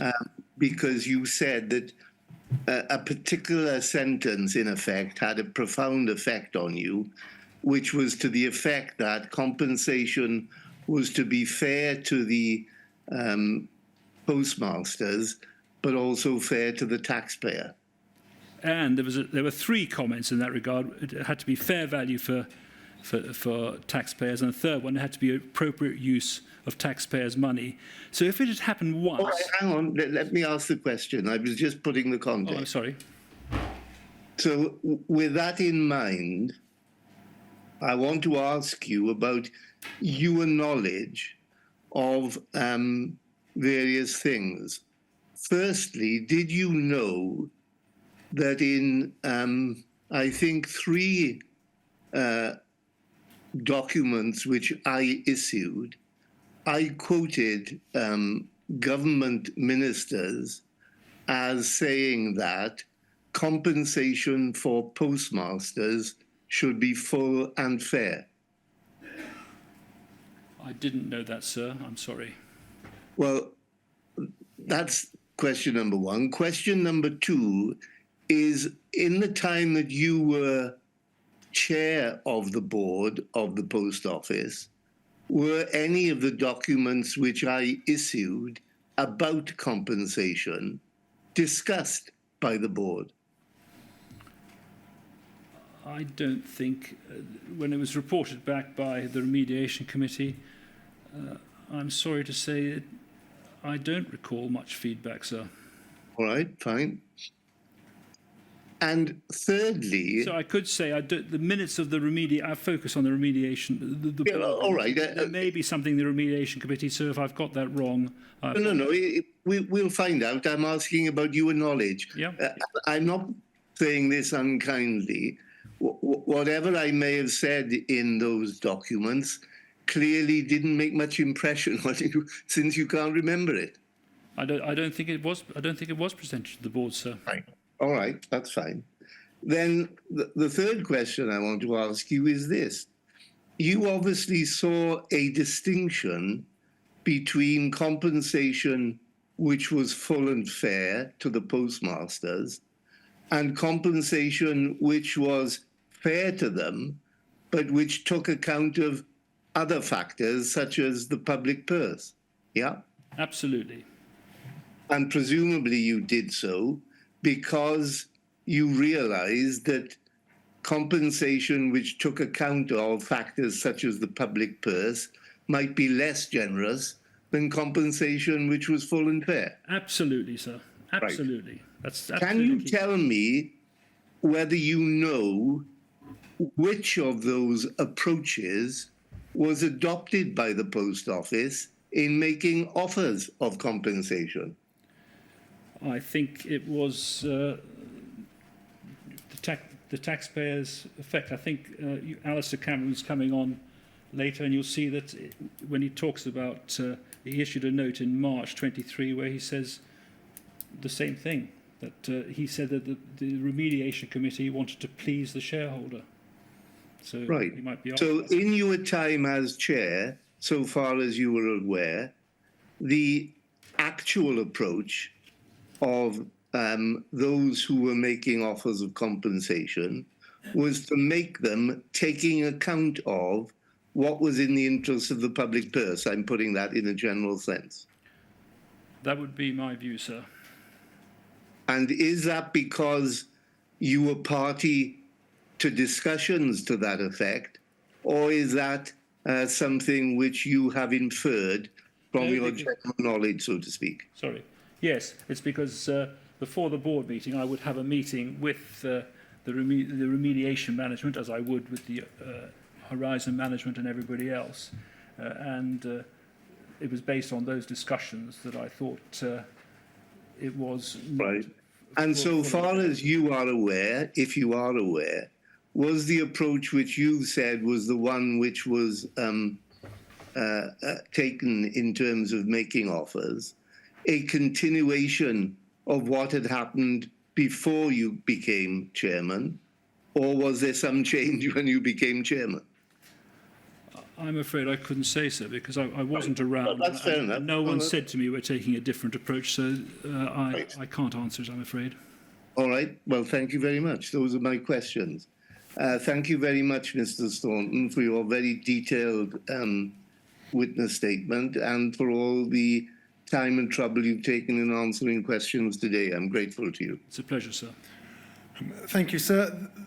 Could we now take our mid-afternoon break until 3:30? With a fair amount of cooperation with all core participants, we will be fine to finish Mr. Cameron's evidence this afternoon as well. Jolly good. Thank you very much. Thank you. Good afternoon, sir. Our second witness of today is Mr. Cameron. Yes. I do solemnly, sincerely and truly, sincerely and truly declare and affirm that the evidence I shall give that the evidence I shall give shall be the truth, shall be the truth, the whole truth, and nothing but the truth. and nothing but the truth. Thank you. Can you give your full name, please? Alisdair Charles John Cameron. Mr. Cameron, you should have in front of you a witness statement dated the 8th of August of this year. Yes. Could I ask you to turn to the final substantive page? That's page 24. Yes. Can you confirm that that is your signature? Yes. And can you confirm that that statement is true to the best of your knowledge and belief? Yes. Thank you very much. That has a unique reference number of WITN 09840200, which will be published on the inquiry's website shortly. We know, you have previously given evidence to the inquiry on the 17th of May 2024, and you've given quite a great deal of evidence, so we can take things pretty quickly this afternoon. Relevant for today's purpose is that you were the CFO at the Post Office up until the 23rd of June 2024. Is that correct? Yes. Although, as we'll see, there was a period prior to that in which you were not attending meetings and not. Yes. First, I'd like to just clear up a loose end in relation to Phase 5 and 6. Could we please look at UK GI 30/48147?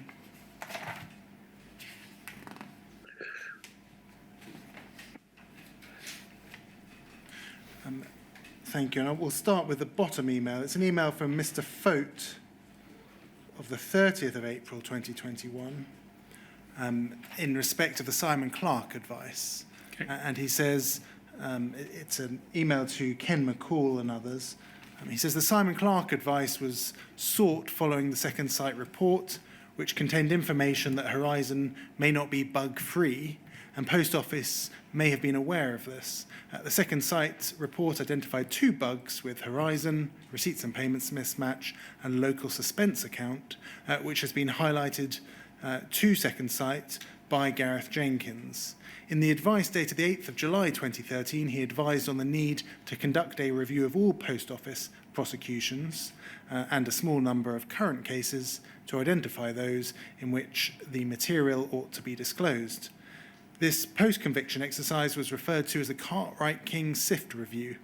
On the 15th of July 2013, Simon Clarke provided advice to Post Office as to the use of expert evidence in support of prosecutions of allegedly criminal conduct. This advice is referred to in the Court of Appeal Criminal Division judgment as illustrating the Post Office's poor investigation procedures.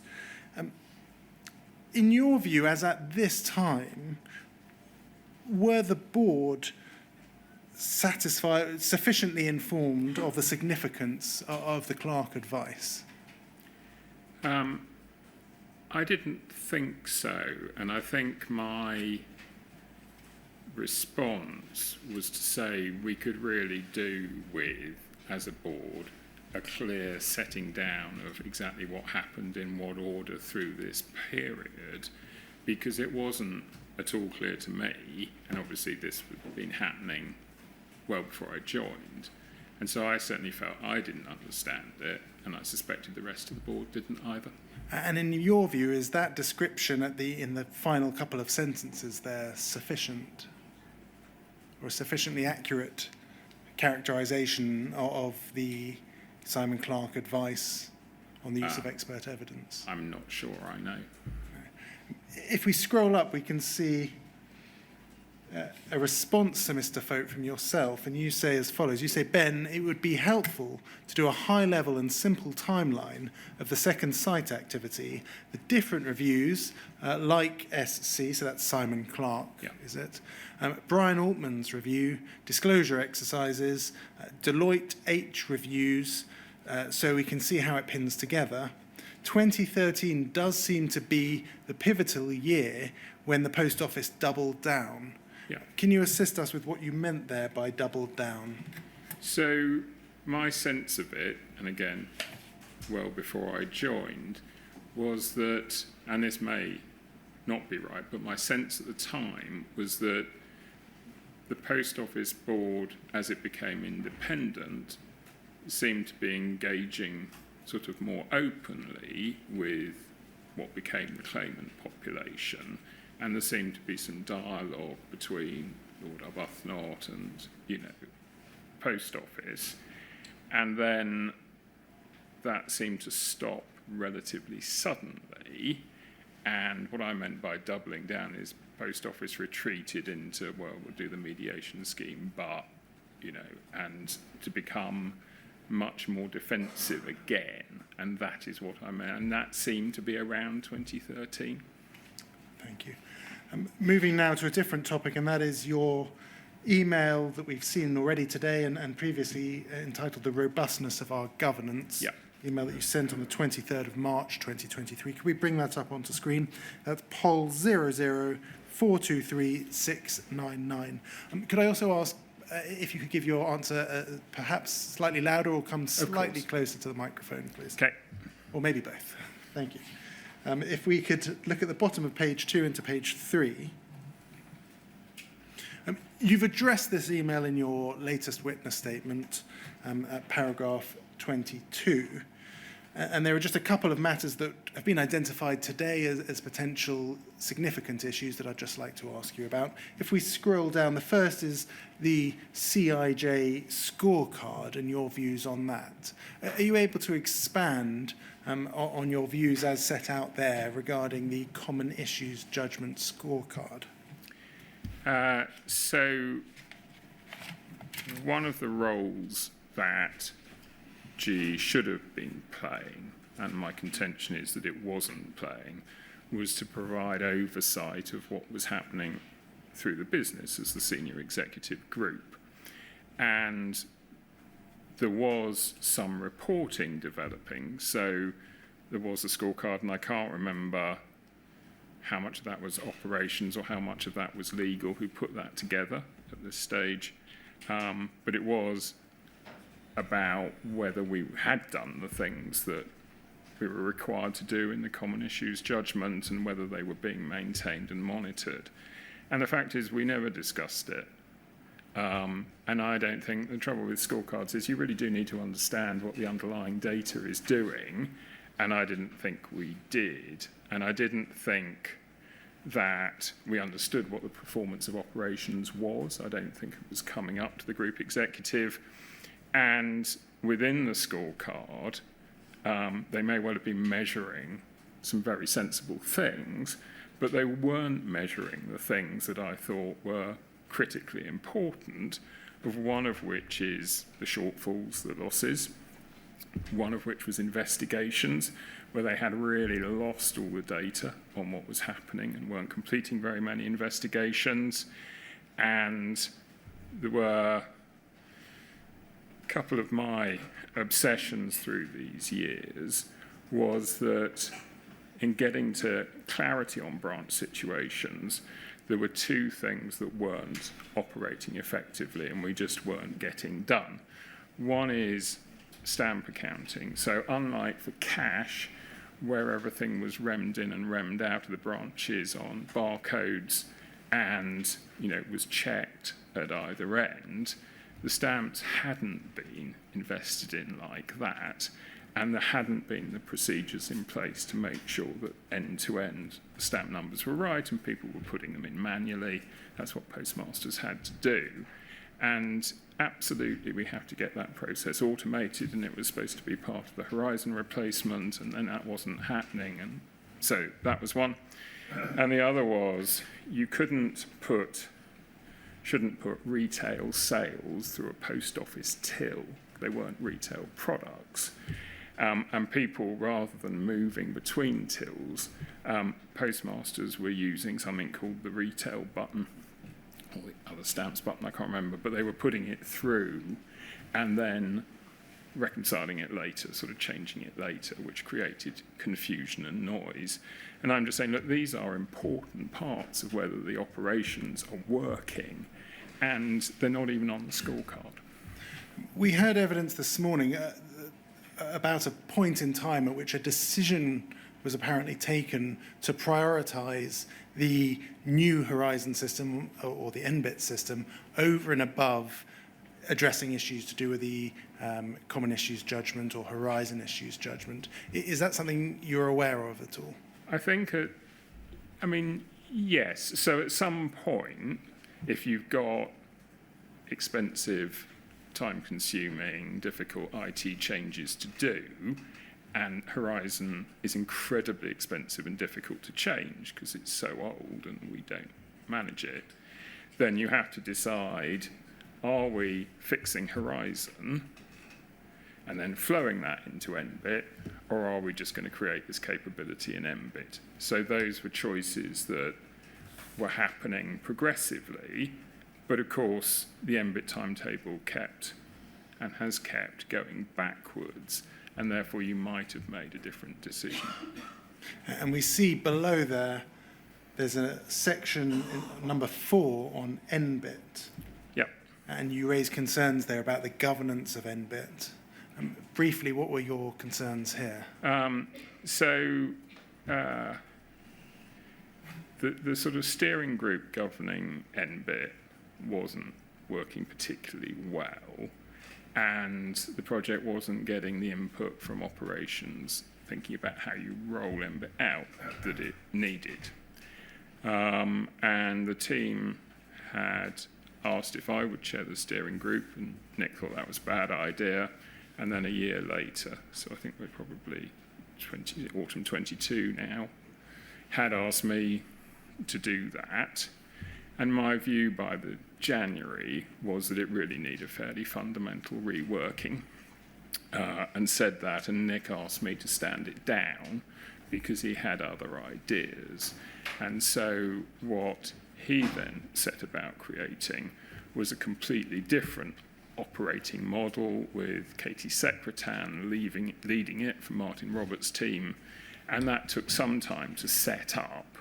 So between me being asked to sort of stop and the new arrangements coming in was a space of several months, which this was in the middle of. And I thought, well, there is just no formal governance now over the NBIT programme for this period. The Post Office doesn't yet have a new system in place that's been rolled out to sub-postmasters. At paragraph 58 of your witness statement, you say that Fujitsu's relationship with the board has never been satisfactory, and you suspect that both parties would like to end that relationship. Yeah. Was there discussion at board level about ending the relationship with Fujitsu? No, because it was very hard, though it was discussed over the years, it was very hard to really conceive that anyone other than Fujitsu could manage Horizon. And so you would only end the relationship with Fujitsu when you were really confident that NBIT was going to go in on a certain date and you were expecting it to work. And that date has never, certainly wasn't visible when I stopped working. Could we turn to poll 004488793? This is back in time now to the 8th of April 2020, and there was a board meeting on that date where there's a potential alternative or addition that's being discussed. So this is a board meeting in which you were, at that time, Group Chief Finance Officer. If we could turn to page 9 and have a look at the middle of that page. Actually, if we scroll up, thank you, if we stop there, we can see there's discussion of the group litigation order and then the post-GLO implementation plan. And if we scroll down, please, over the page, I'm just going to read to you a paragraph there. It says, we needed to reach a better position on the branch trading statement where we had been heavily criticised by the judge. If the branch trading statement could not be replaced, it needed to be supplemented by other information that made it fit for purpose. Communications to postmasters on the status of the branch trading statement contractually would be needed. It was noted that there had been a significant amount of communication about this, we were considering whether we could move the branch trading statement off Horizon, but migrating to another IT system could take a number of years. However, we were also looking at the different parts of the accounting system and what our options were. If we had a running account with a postmaster, we would settle the account for remuneration, and that would be transparent. We did not know yet if we could separate accounting from the Horizon system and place it elsewhere. Were there meaningful attempts to try and improve the branch trading statement while you were in post? There was a lot of work going on in 2020. In specific to the branch trading statement, I cannot remember how far we got or what changes were made by the team, so I'm afraid I'm unable to answer your question. But I think we obviously had done work on back office systems, and so I think the question we're trying to get at was within the SAP CFS accounting system, was there enough information coming through from Horizon and elsewhere that we could have tried to create a branch trading statement, put it on Branch Hub so it was available electronically, and I don't think that ever happened, so my recollection, it was probably too difficult. Could we please turn to poll 000215883 on a similar subject, looking at the board minutes of the 26th of May 2020.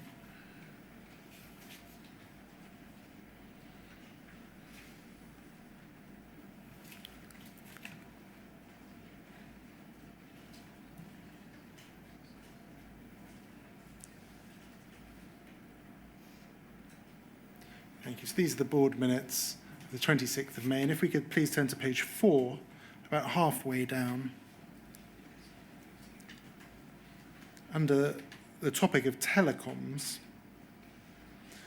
the second bullet point, it says there, if we scroll down, please, Carla Stent noted that the Fujitsu relationship had been raised at the Audit and Risk Committee on the 19th of May 2020, and that Jeff Smythe, CIO, would be preparing a paper for the board on this issue.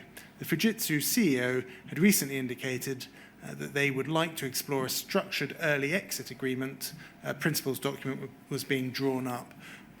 Are you aware of any progress insofar as that was concerned?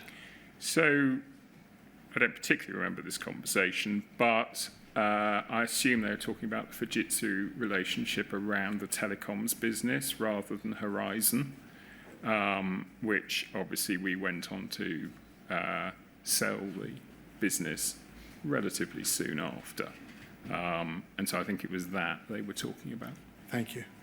Moving on to a different topic, and that is UKGI. You had raised in a number of places, I think in that email, the governance email that we've already turned to, concerns relating to UKGI's role as a non-executive director.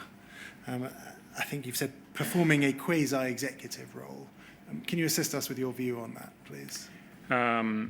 So I think the UKGI relationship and their role across the governance and post office has never worked properly, as far as I can tell, and certainly didn't in my time.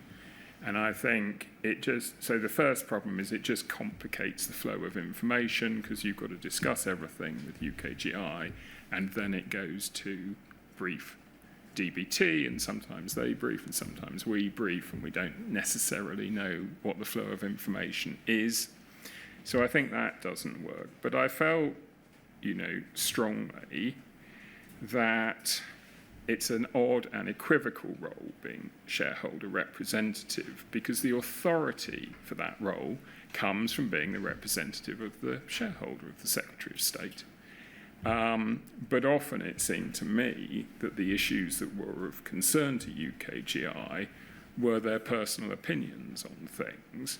So they wielded the authority of being the representative of the shareholder to pursue things that were of interest to them, but which the shareholder wasn't particularly engaged with. And I thought that was consistently unhelpful. And did that remain the case throughout your time? Yes.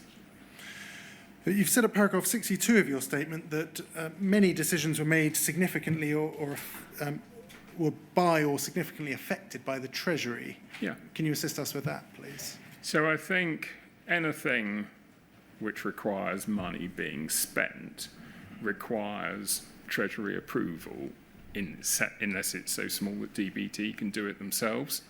And so all the major funding decisions, all the major compensation decisions are done, I think, through a negotiation between DBT and the Treasury. And the Treasury often sets conditions.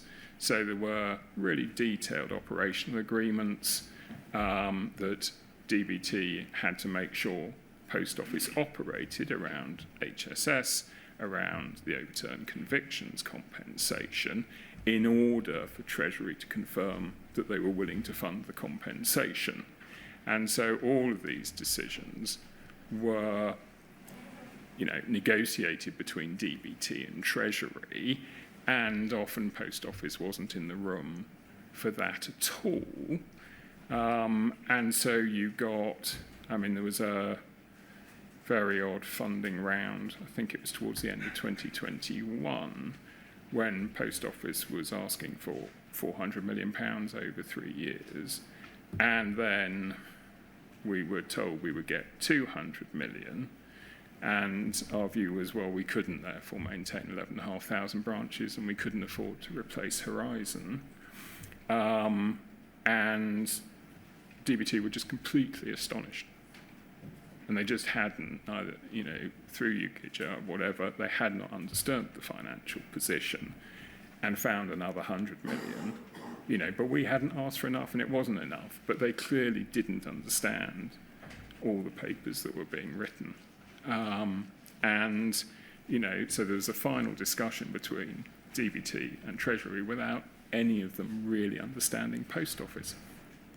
Moving on to the NFSP, I think you've said that you don't agree with the idea of an oversight committee. No. Can you briefly expand on that? Post Office needs to be owned by postmasters. There is a fundamental conflict of interest between Post Office Limited and postmasters, and it plays out really simply and financially, which is if Post Office wants to meet a financial target, the easiest way it can do that is not pay as much money to postmasters. And what you've seen was, a deliberate, and I can explain it, attempt to reduce the overall postmaster remuneration between 2012 and 2018, which is all disclosed. And that was done through largely network transformation. And then following that, we agreed postmaster remuneration had to increase. And we had been very aggressive with the banks around Banking Framework 2. We probably added 90 million to the Post Office bottom line overnight. And that enabled 2 increases in postmaster remuneration, so that by 2020-21, postmaster remuneration had gone up, and the total amount paid, which no one ever talks about, had actually gone up for 2 years in a row. And then since then, it's gone down, bubbled around, and it's still less than it was, and it's still far less than it was in 2012, and yet postmasters have had to bear huge inflation through energy costs, minimum wage, and all the rest of it. And so, we had this conversation often, but Nick was very clear about we should be putting postmasters first at the beginning of 2021, and that was a rallying cry. And by the autumn, I said to him that I was uncomfortable using that phrase, because if you looked at the way we were divvying the money up, we put hitting our financial targets first and postmaster remuneration second. And he said that he hadn't been using that phrase for some months at that time. Were you aware during your time of whether compensation was being sufficient or redress was being sufficiently addressed at board level? Do you have any views on that? I think the board spend an awful lot of time on the sort of legal mechanics of it all. and the processes around that, and they certainly did review it. I think once you accepted that the Court of Appeal had set a process and our job was to legally follow it on overturned convictions, and that we were complying with the operational agreements that Treasury and DBT had set for both OHC and HSS, then there was relatively little influence we could have other than, pushing Simon Recaldin to do the delivery of it as fast as possible, and he certainly accelerated it. But I didn't think we were really making the decisions. It has been suggested earlier today that one of the considerations was the taxpayer rather than simply whether it was full and fair compensation. Do you have a view on that? So the Treasury set aside funding for HSS, for OHC and other schemes later. Now that process was slow and painful. But if you take overturned historical convictions, they set aside a very significant amount of funding with a time limit to use that funding. Memory was over 700 million. And Court of Appeal set the process, and the reason why our estimates of that spending actually reduced over time was because we just thought more people would come forward, and they didn't. But I've never understood, and I do say this in my statement, why Henry thought, why anyone would have asked him to slow down the compensation. I can absolutely understand the government saying that you've got to cut investment spend in the business, you've got to manage the cash flow. But the money for the compensation was there. It was set aside. If we followed the process and the compensation was paid, we would recover it from the Treasury, and the Treasury had already set it aside. And so there was no advantage to anyone in slowing down compensation. And to be honest, if Henry really thought he was being asked to slow down compensation, he should have threatened to leave. I mean, it would have been outrageous. In light of that, do you have a view as to whether it was or was not likely that pressure was put on him? So I'm sure there was lots of pressure on him to all sorts of things. I've never understood why they would be pushing him on compensation payments. Nick told me at one point that what the Treasury had said, I think, but I am repeating conversations, is that if Post Office was going to get more money, which we were clearly going to need, that they wanted a strategic review of government's requirements of the network. And so Nick and others were pushing very hard for that review to be done because it should unlock the door for more funding. And what Nick told me, so I guess it would have been late 2022, was that the then Secretary of State had said no, they weren't going to kick this off, and could Post Office sort of limp through to the next general election as best it could. Now, obviously, when Nick gives testimony, he can say whether that's what his recollection is, but that's my recollection.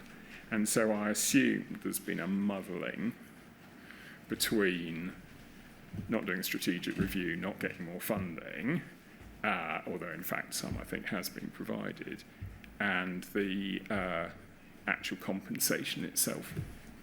Thank you. My final topic is departures. Departures in general first.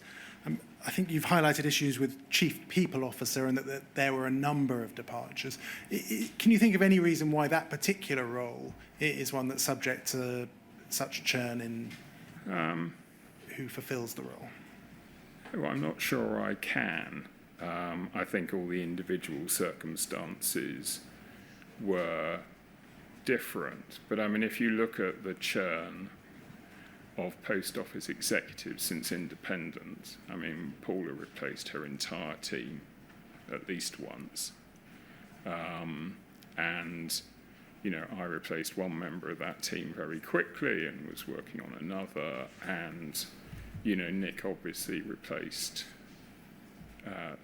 relatively new CIO and retail director within a few months. And, so it does seem to have been a theme overall, not just chief people officer.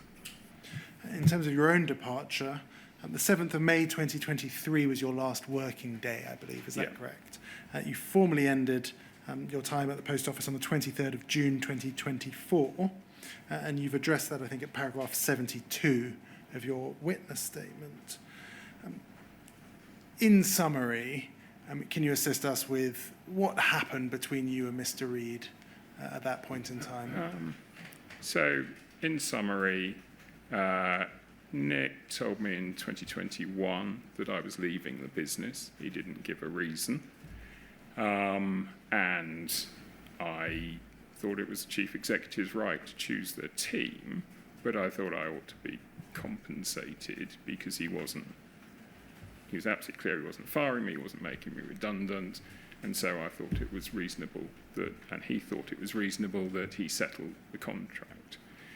And I suspect he can tell you that he had some encouragement from DBT that they would support that position, which is why he had talked to me. And then they changed their mind or made up their mind and refused to do so. So in May of that year, he asked me to stay on, and I agreed, and we agreed a modus operandi. Now, I don't know what happened after that.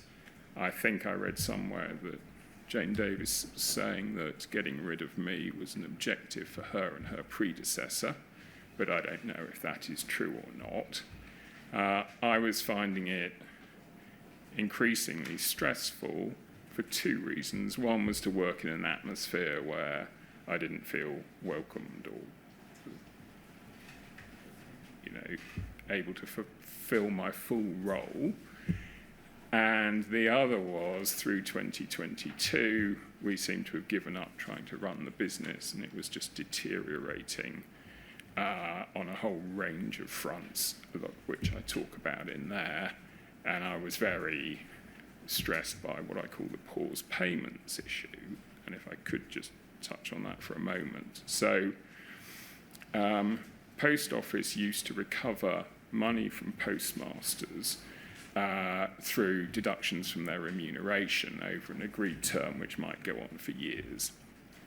And what Lord Justice Fraser said in the Common Issues judgment, I think, was that Post Office couldn't take money off postmasters unless a proper investigation had been done.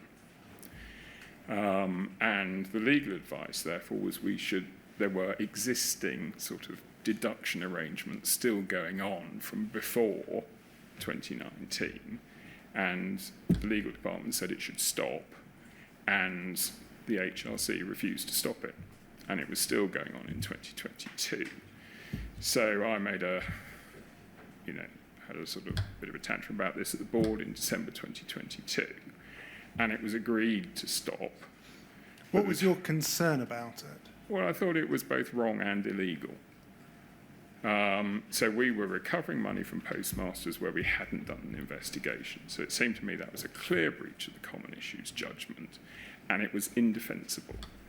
And so they stopped the existing ones, which were almost at an end anyway, but I had just assumed we would then do a process to return the money that we had taken since 2019, and they weren't prepared to do that. Who's they? The Historical Remediation Committee, Ben Tidswell, Tom Cooper, at the time. And I thought that was just wrong. So things like that I was finding incredibly stressful, as I did. We did genuinely, I think, the business. I'm not talking about what had happened with postmasters, but the commercial business, I think, did get along stronger between 2015 and 2020, and it was just deteriorating visibly in front of us. And I got very upset by the shortfall investigations, because what we were seeing was after 2 months, if we thought a postmaster owed us money and the postmaster didn't pay it, then we wrote that off to the P&L. And so you could see the scale of that very quickly through the P&L. And it had been, I think, 2 million a year when I joined. It went up to 5 million a year. And suddenly it was 12 million a year. It was £1 million a month. And through 2022, I was saying, look, we've got to understand this. So by 2020, we had a lot of data on this stuff. We were helping people avoid problems. What has happened? And I was being told, oh, all of these are being investigated. And eventually I couldn't get sensible data out of it. So I had to put an EY team in there to get sensible data out of it. And it was perfectly clear that they were hardly investigating any of them.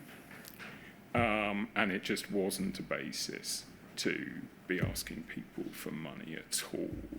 And there was a lot of resentment that I was asking those questions out of the operations directorate. So all of that was very stressful. Can I just pause you there? Who was responsible for that, and where was the resentment, in your view? I felt a lot of resentment from Martin Roberts, who was telling me I ought to, mind my own business. And, I did speak to Nick about it. But I had to carry on. It was too big an issue not to. So I went on holiday in April 2023 for 2 weeks. And I said to my wife while we were, I really wasn't sure I could go back. It was just too difficult. And Jane Davis had asked me if it was making me ill, and it made me reflect on that. My wife was very clear it was making me ill. So I didn't come back immediately. I went to see my GP, because I didn't really know. I'm not a doctor, and it's me. And you've addressed those matters in Okay. the statement. We don't need to go into any further detail as far as that's concerned. Thank you very much. So those are all of my questions. There are a small number of questions from core participants. Before we turn to core participants, do you, sir, have any questions? Well, I think I'll wait to see what they ask. Thank you very much. Perhaps we could start with Ms. Watt for the NFSP. Good afternoon, Mr. Cameron. I'm Hello. over here. Thank you. Thank you.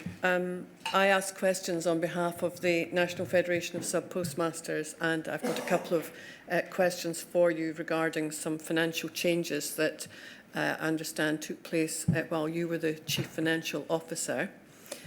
I'd like to discuss the concept of hard-to-place postmasters.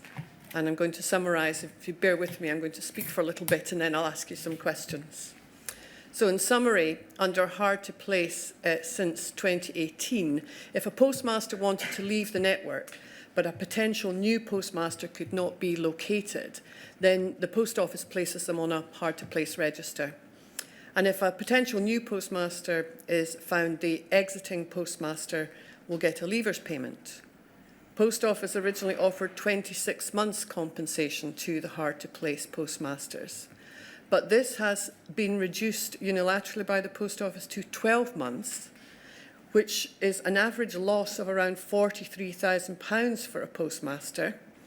It's a significant decrease in the return the sub-postmaster will get from their investment in the business, and they will have all the costs associated with closing down their business, and adds to the significant difficulties with remuneration that postmasters have been facing. Now, turning to Nick Reid telling you that you would be leaving the Post Office, you say at paragraph 70 of your witness statement, "In my experience, it's not unusual in the commercial world for CEOs to want to recruit their own teams. Indeed, even within Paul, many executive colleagues had previously received settlements to leave the business." And you go on at paragraph 80 to set out your financial settlement, which you say is 2 years' salary at £245,000, so just under £500,000. Would you agree that it is not fair that postmasters who've invested their money, time and lives in their business are having their compensation, modest compensation for leaving the network cut, especially considering that the network relies on their investment and work, when at least some senior departing Post Office officials can negotiate large settlement packages? So, number of thoughts. I mean, fundamentally, yes. And often there are relatively few people getting senior remuneration, and there are an awful lot of postmasters, and therefore the overall cost to the business gets very disproportionate, which is why it's easy to end up in these places. I didn't get a financial settlement. I got retired on ill health, which was not my judgment. And so I think that is different, and it followed the Post Office's policies, I think, to the letter. Under those circumstances, there were no special favours. Nonetheless, your point is well made. On hard to place, and I'm not the world's greatest expert on it, I think this came out of the transformation programme. And the rule was we couldn't pay compensation at that point unless there was a replacement post office. We couldn't pay under the rules of the network transformation programme to shut a post office. And I think that was the rule that it originated with. It's then been debated at least once a year, and the decision to reduce it was taken quite reluctantly, but we just weren't being funded in the way we had been under network transformation. And so it was, one of those difficult financial trades. But is it unfair? Yes, it is. So, and just to tie off that point, notwithstanding what you've said about your own particular circumstances, so you would agree that there's a disparity between how the Post Office treats its senior employees as compared to how it treats postmasters, and would you agree this is just one of many issues that reflect badly on the Post Office of today in the way it continues to treat those investors in the business, the postmasters? So I agree it's unfair, absolutely. The Post Office does have to meet the budgets agreed with government, or the government has to pay us more money. So Nick campaigned quite hard, I would guess, sort of 2022, to increase postmaster remuneration, but it required more money from government. We didn't have that money, and anything we could do ourselves would have been a drop in the ocean of making a really material difference to postmasters. And the government said no. So it's not that Post Office Limited is sitting on a huge pot of gold and arbitrarily chooses. Post Office Limited is bust. It's been bust for years. It has 700 million of net liabilities, and we've disclosed this in excruciating detail for ARA after ARA. So I take your point about the fundamental unfairness. If you wanted another example, all through my time, Post Office employees got pay rises. I mean, I didn't, but Post Office employees got pay rises to 2.5% most years. Postmasters didn't. Their remuneration fell. So yes, it is absolutely an unfair structure. Thank you. Mr. Henry? Mr.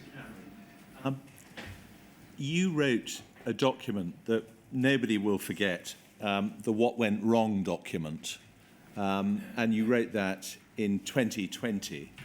But I want to just explore with you another document that you wrote back in 2018, and it was entitled Sparrow Narrative. Do you remember it? And I've read it in my papers for this. Now, the former document was premised on the basis we did not sufficiently challenge and test our legal advice until it was too late. Do you accept that in the Sparrow Narrative document, there is nothing in the mindset of senior management in 2018 about testing the legal advice? Absolutely, and I think that was precisely the sort of basis of my apology when I was last here, which was to say up till sort of 2019, 2020, I simply hadn't challenged enough the very clear sort of statements of the Post Office leadership, and I'm sorry for that. Now, just concentrating, however, on the Sparrow Narrative, I want to ask you about this passage, and if it needs to be put up on the screen, it is POL 0025 3410. While it is being put up on the screen, you're familiar with it, so I'm going to just read out something you wrote verbatim, quotation. After its independence in 2012, the new leadership team of the Post Office, who were not accountable for how the business had been run in the period under debate, sought to ensure a full, open and fair resolution of these issues, including a mediation scheme, investigations and an independent review by a third party. Do you remember writing that? I don't remember writing that, but it was absolutely the position of the Post Office as I set out in my first witness statement from 2015, and I accepted it at the time. It clearly was wrong. Could we have the relevant passage on the screen so I can follow it? Of course, sir. Can I repeat? It's POL. We have the document, we just need the page number. It's... Maybe if you scroll down. Give me, I don't have the page number. It would be towards the bottom, because I think it started with me. It's... So we're looking for something from Mr. Cameron, is that it? Yes, sir. I'm so sorry. It's if we could go up to the next page. So, No. yes. Down. Down. Further down, please. Yeah, it's the section in italics. Yes. Yeah, Yes, thanks. exactly. I'm very grateful. I'm sorry for not giving you the precise reference, Mr. Cameron, and you, sir. So after its independence in 2012, the new leadership team of the Post Office, who are not accountable for how the business had been run in the period under debate, sought to ensure a full, open and fair resolution of these issues, including a mediation scheme, investigations and an independent review by a third party. Does that reflect the mindset that the senior management team, maybe even the board, felt that the Post Office was not accountable for how the sub-postmasters had been treated or prosecuted under the previous Royal Mail Group regime? No, I think the point I was absolutely making there, which was also probably wrong, but my understanding at the time, is that a new board had been created largely, and there were a lot of new people who came in, and so they weren't at fault for what had happened in the past. Were they accountable for resolving the situation? Absolutely. But they couldn't be accountable for what had happened before they formed. I see. So it's not a sense of resentment, oh, well, we've been landed with this, and this all happened when we were under the aegis of the Royal Mail Group. No, I don't think so. And then if we scroll further down, we can see the view of the team at the time, which was what's been called the mantra. You have put in square brackets, 99% have managed to conduct their business without an issue or loss. Out of a total trading of some 60 billion a year with 10.5 million customer sessions a week, we only have to correct approximately 100,000 transactions a year, a process that is transparent to postmasters and is supported by their national federation. This effectively was a defence of the entire litigation strategy, wasn't it? It was my understanding at the time. It was wrong, but I reasoned for writing this, and it is consistent with a number of things that came out in my first witness statement, is I consistently felt that if we believed this, and everyone seemed to, we should be saying so out loud and in public and explaining and defending what we were doing. Because my feeling was that would help everybody. And in fact, it would have helped everybody if we had done that more, because people could point out where we were wrong. And actually what happened was that, Paula would look interested, and then Mark Davis and Joe McLeod would shut it down. And it happened, if you read my first witness statement, several times like that. I thought we should be more open. they didn't. And there's no doubt, sir, and this is my last point to you, that that is precisely the advice that Jane McLeod gave Mrs. Venables. Yet again. At the beginning of the document. Thank you very much. Thanks. Mr. Steen has a short matter. Mr. Cameron, just picking up on some of the questions asked by Mr. Blake earlier regarding the way that the post office is looked at by government and government preparedness to invest in the post office. You say in your statement, paragraph 84, that the post office business is capable of supporting a national network of post office branches. Yes. You say that Horizon must be replaced. Yes. And if the government wants a sustainable national set of post offices, it will have to finance the complex multi-year set of challenges and then arrange for postmasters to own the network long term. Now, let's go back to that. That's paragraph 89. If HMG wants a sustainable national set of post offices, it will have to finance the complex multi-year set of challenges. Yes. Right. Now, that position, the government need to set out its agreement to finance the post office into the future. That position has remained the same for now a number of years. Do you agree? We get, as does the rest of kind of Whitehall, funding settlements, which might be for 1 year or might be for 3 years.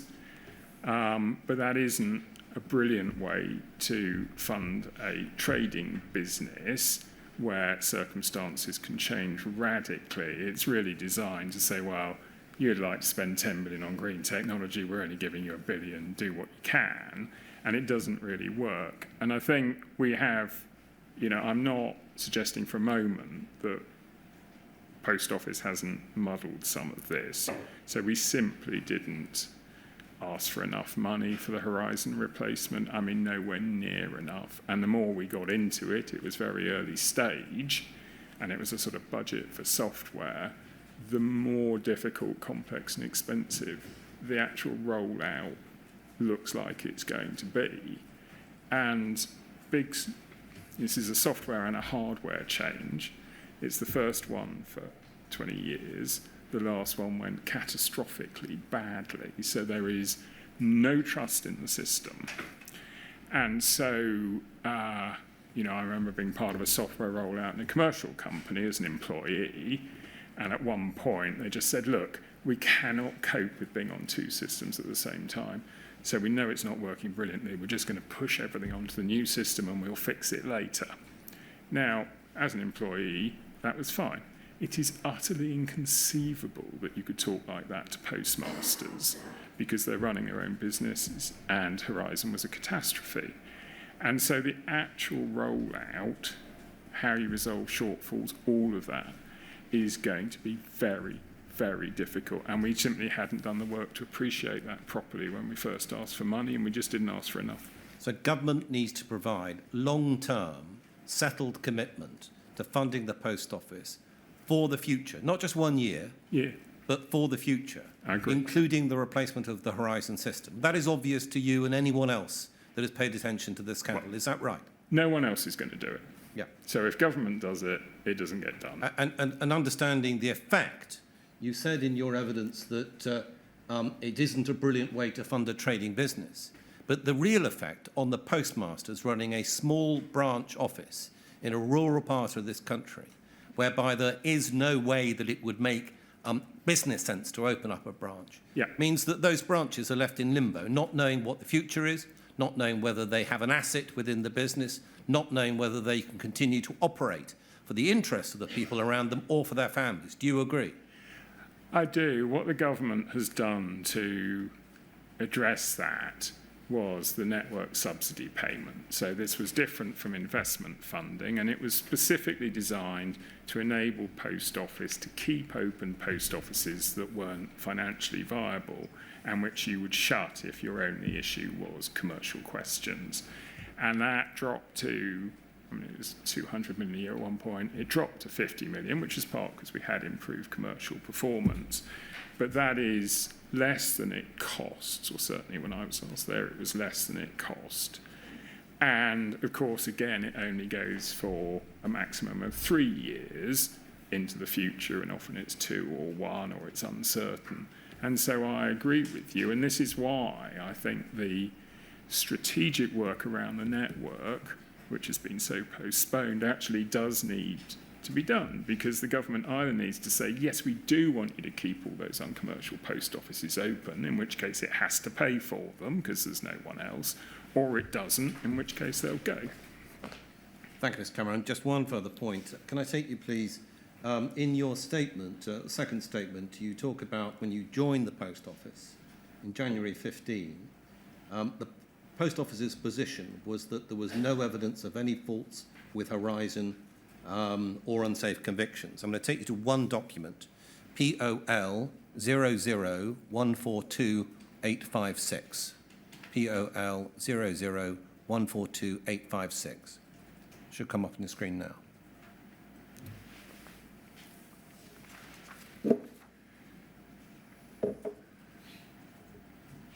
Can we go to the last page? That's page 3, please.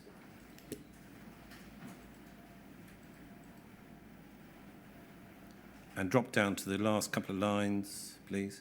Now, this is signed by Mike Young, Chief Operating Officer, March 2012. So this predates you joining the post office. Yes. Just as a reminder, Mike Young was an individual who was discussed by Paula Bennells as being one of the people who she relied upon to tell her, look, there's no problem in the system, okay? Okay. So my question about this document is whether this document was a document that was drawn to your attention.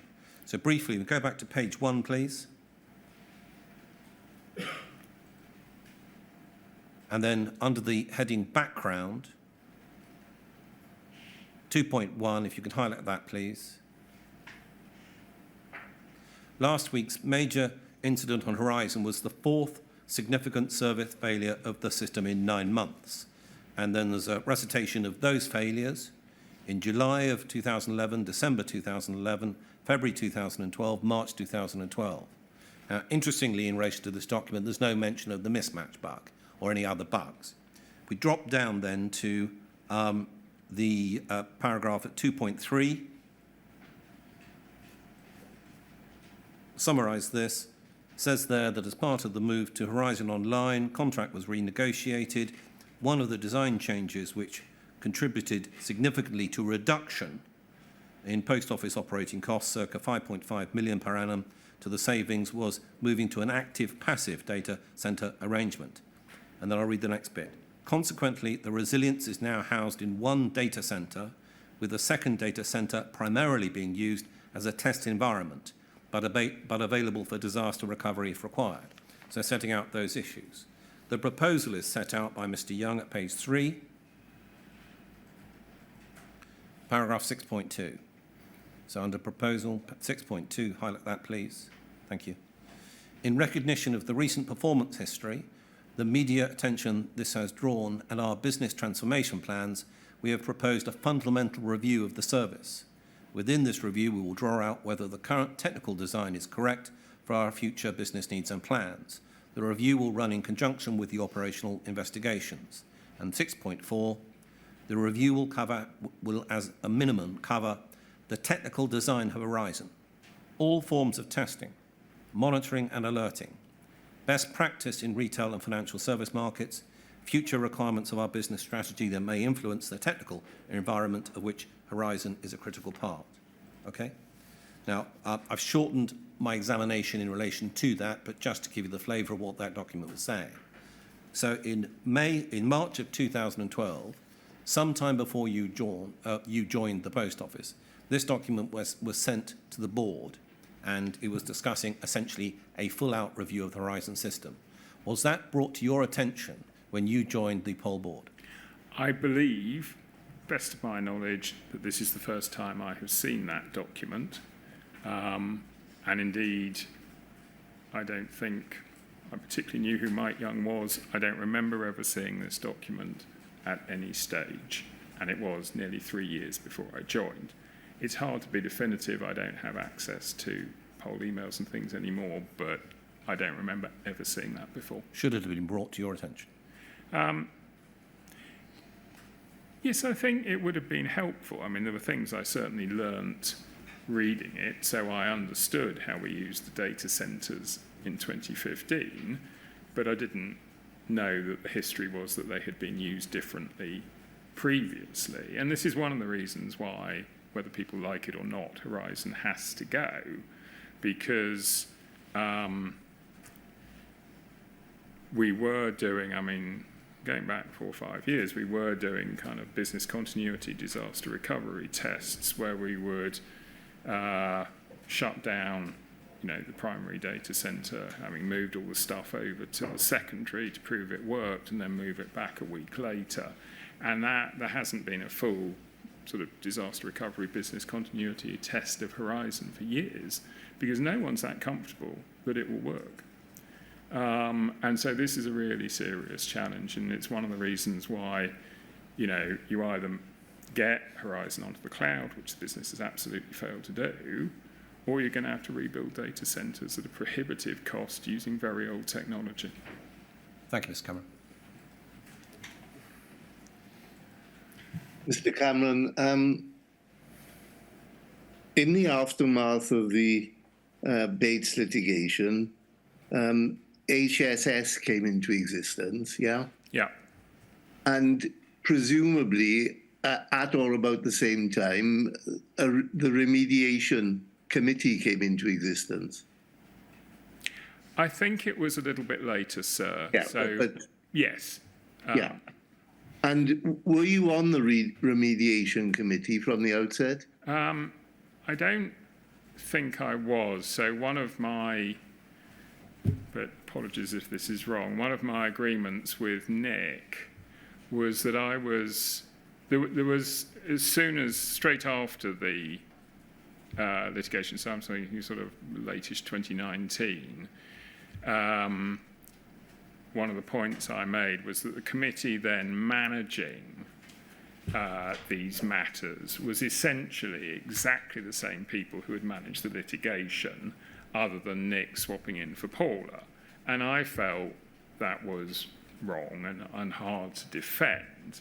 And I thought, and then it moved to the whole board. And in 2020, I think sort of 40 board meetings or something. I mean, it was a huge increase in work. And then the HRC was formed largely, as my recollection of it, and it may have been different right at the beginning, was that I had the right to attend meetings and I was sent papers. But certainly in the later phases, I was not a member. It was the shareholder representative, Ben Tidswell, and one other non-exec. There were no executives on the committee. It might have been different right at the beginning, and apologies, I can't remember. No, that's all right. Just so that I can be clear then about the extent of your knowledge, how much did you know of what was being discussed at that committee? So I would only, there were usually calls, I would only usually attend the meeting if there was a particular subject of interest or concern to me, but I always looked at the papers. So I had a reasonable idea of what was going on, which was why I was so exercised about the paused payments issues. Right. Mr. Staunton has recently told me that his understanding was that in overseeing what went on in HSS and then the overturned conviction scheme, the remediation committee proceeded on the basis that compensation offers would take account not just of what might be full and fair for the postmaster, but also what was, and these are my words, not his, acceptable given the need to have value for money and taxpayers' money was being used.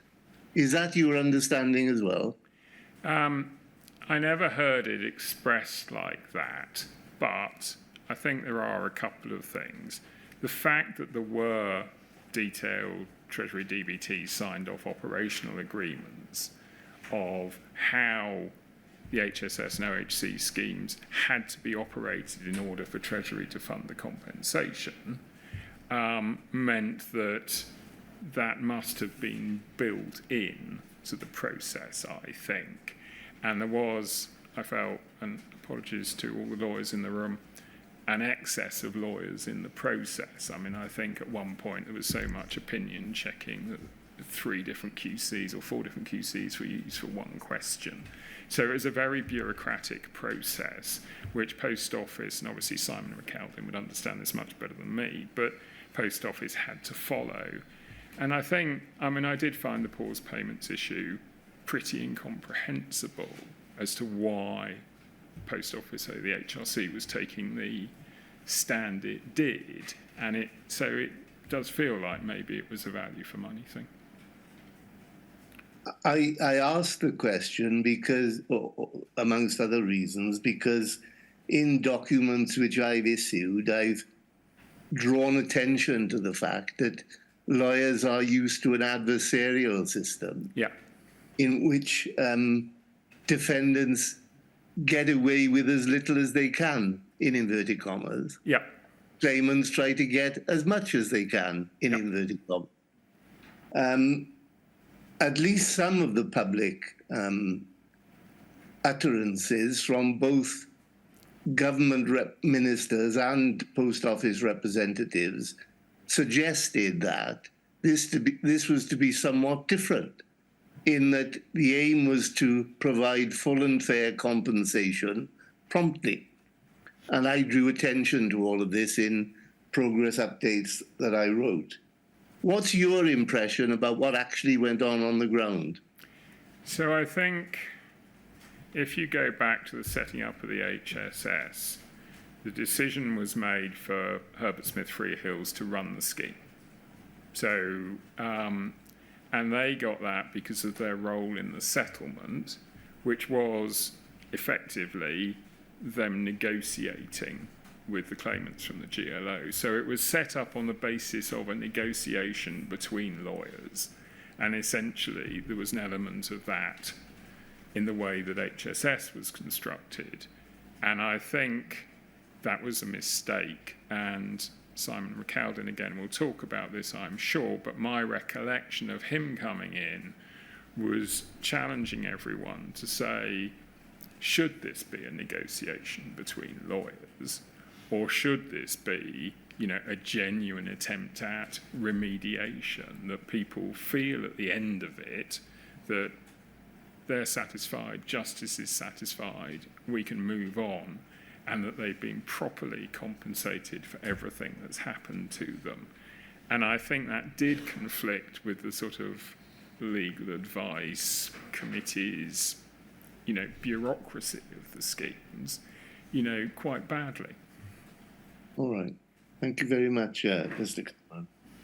Cameron. Thank you for coming for a second time. I trust you won't have to come again. Thank you very much, sir. So, 10 o'clock tomorrow morning, Mr. Blake. Thank you very much, sir.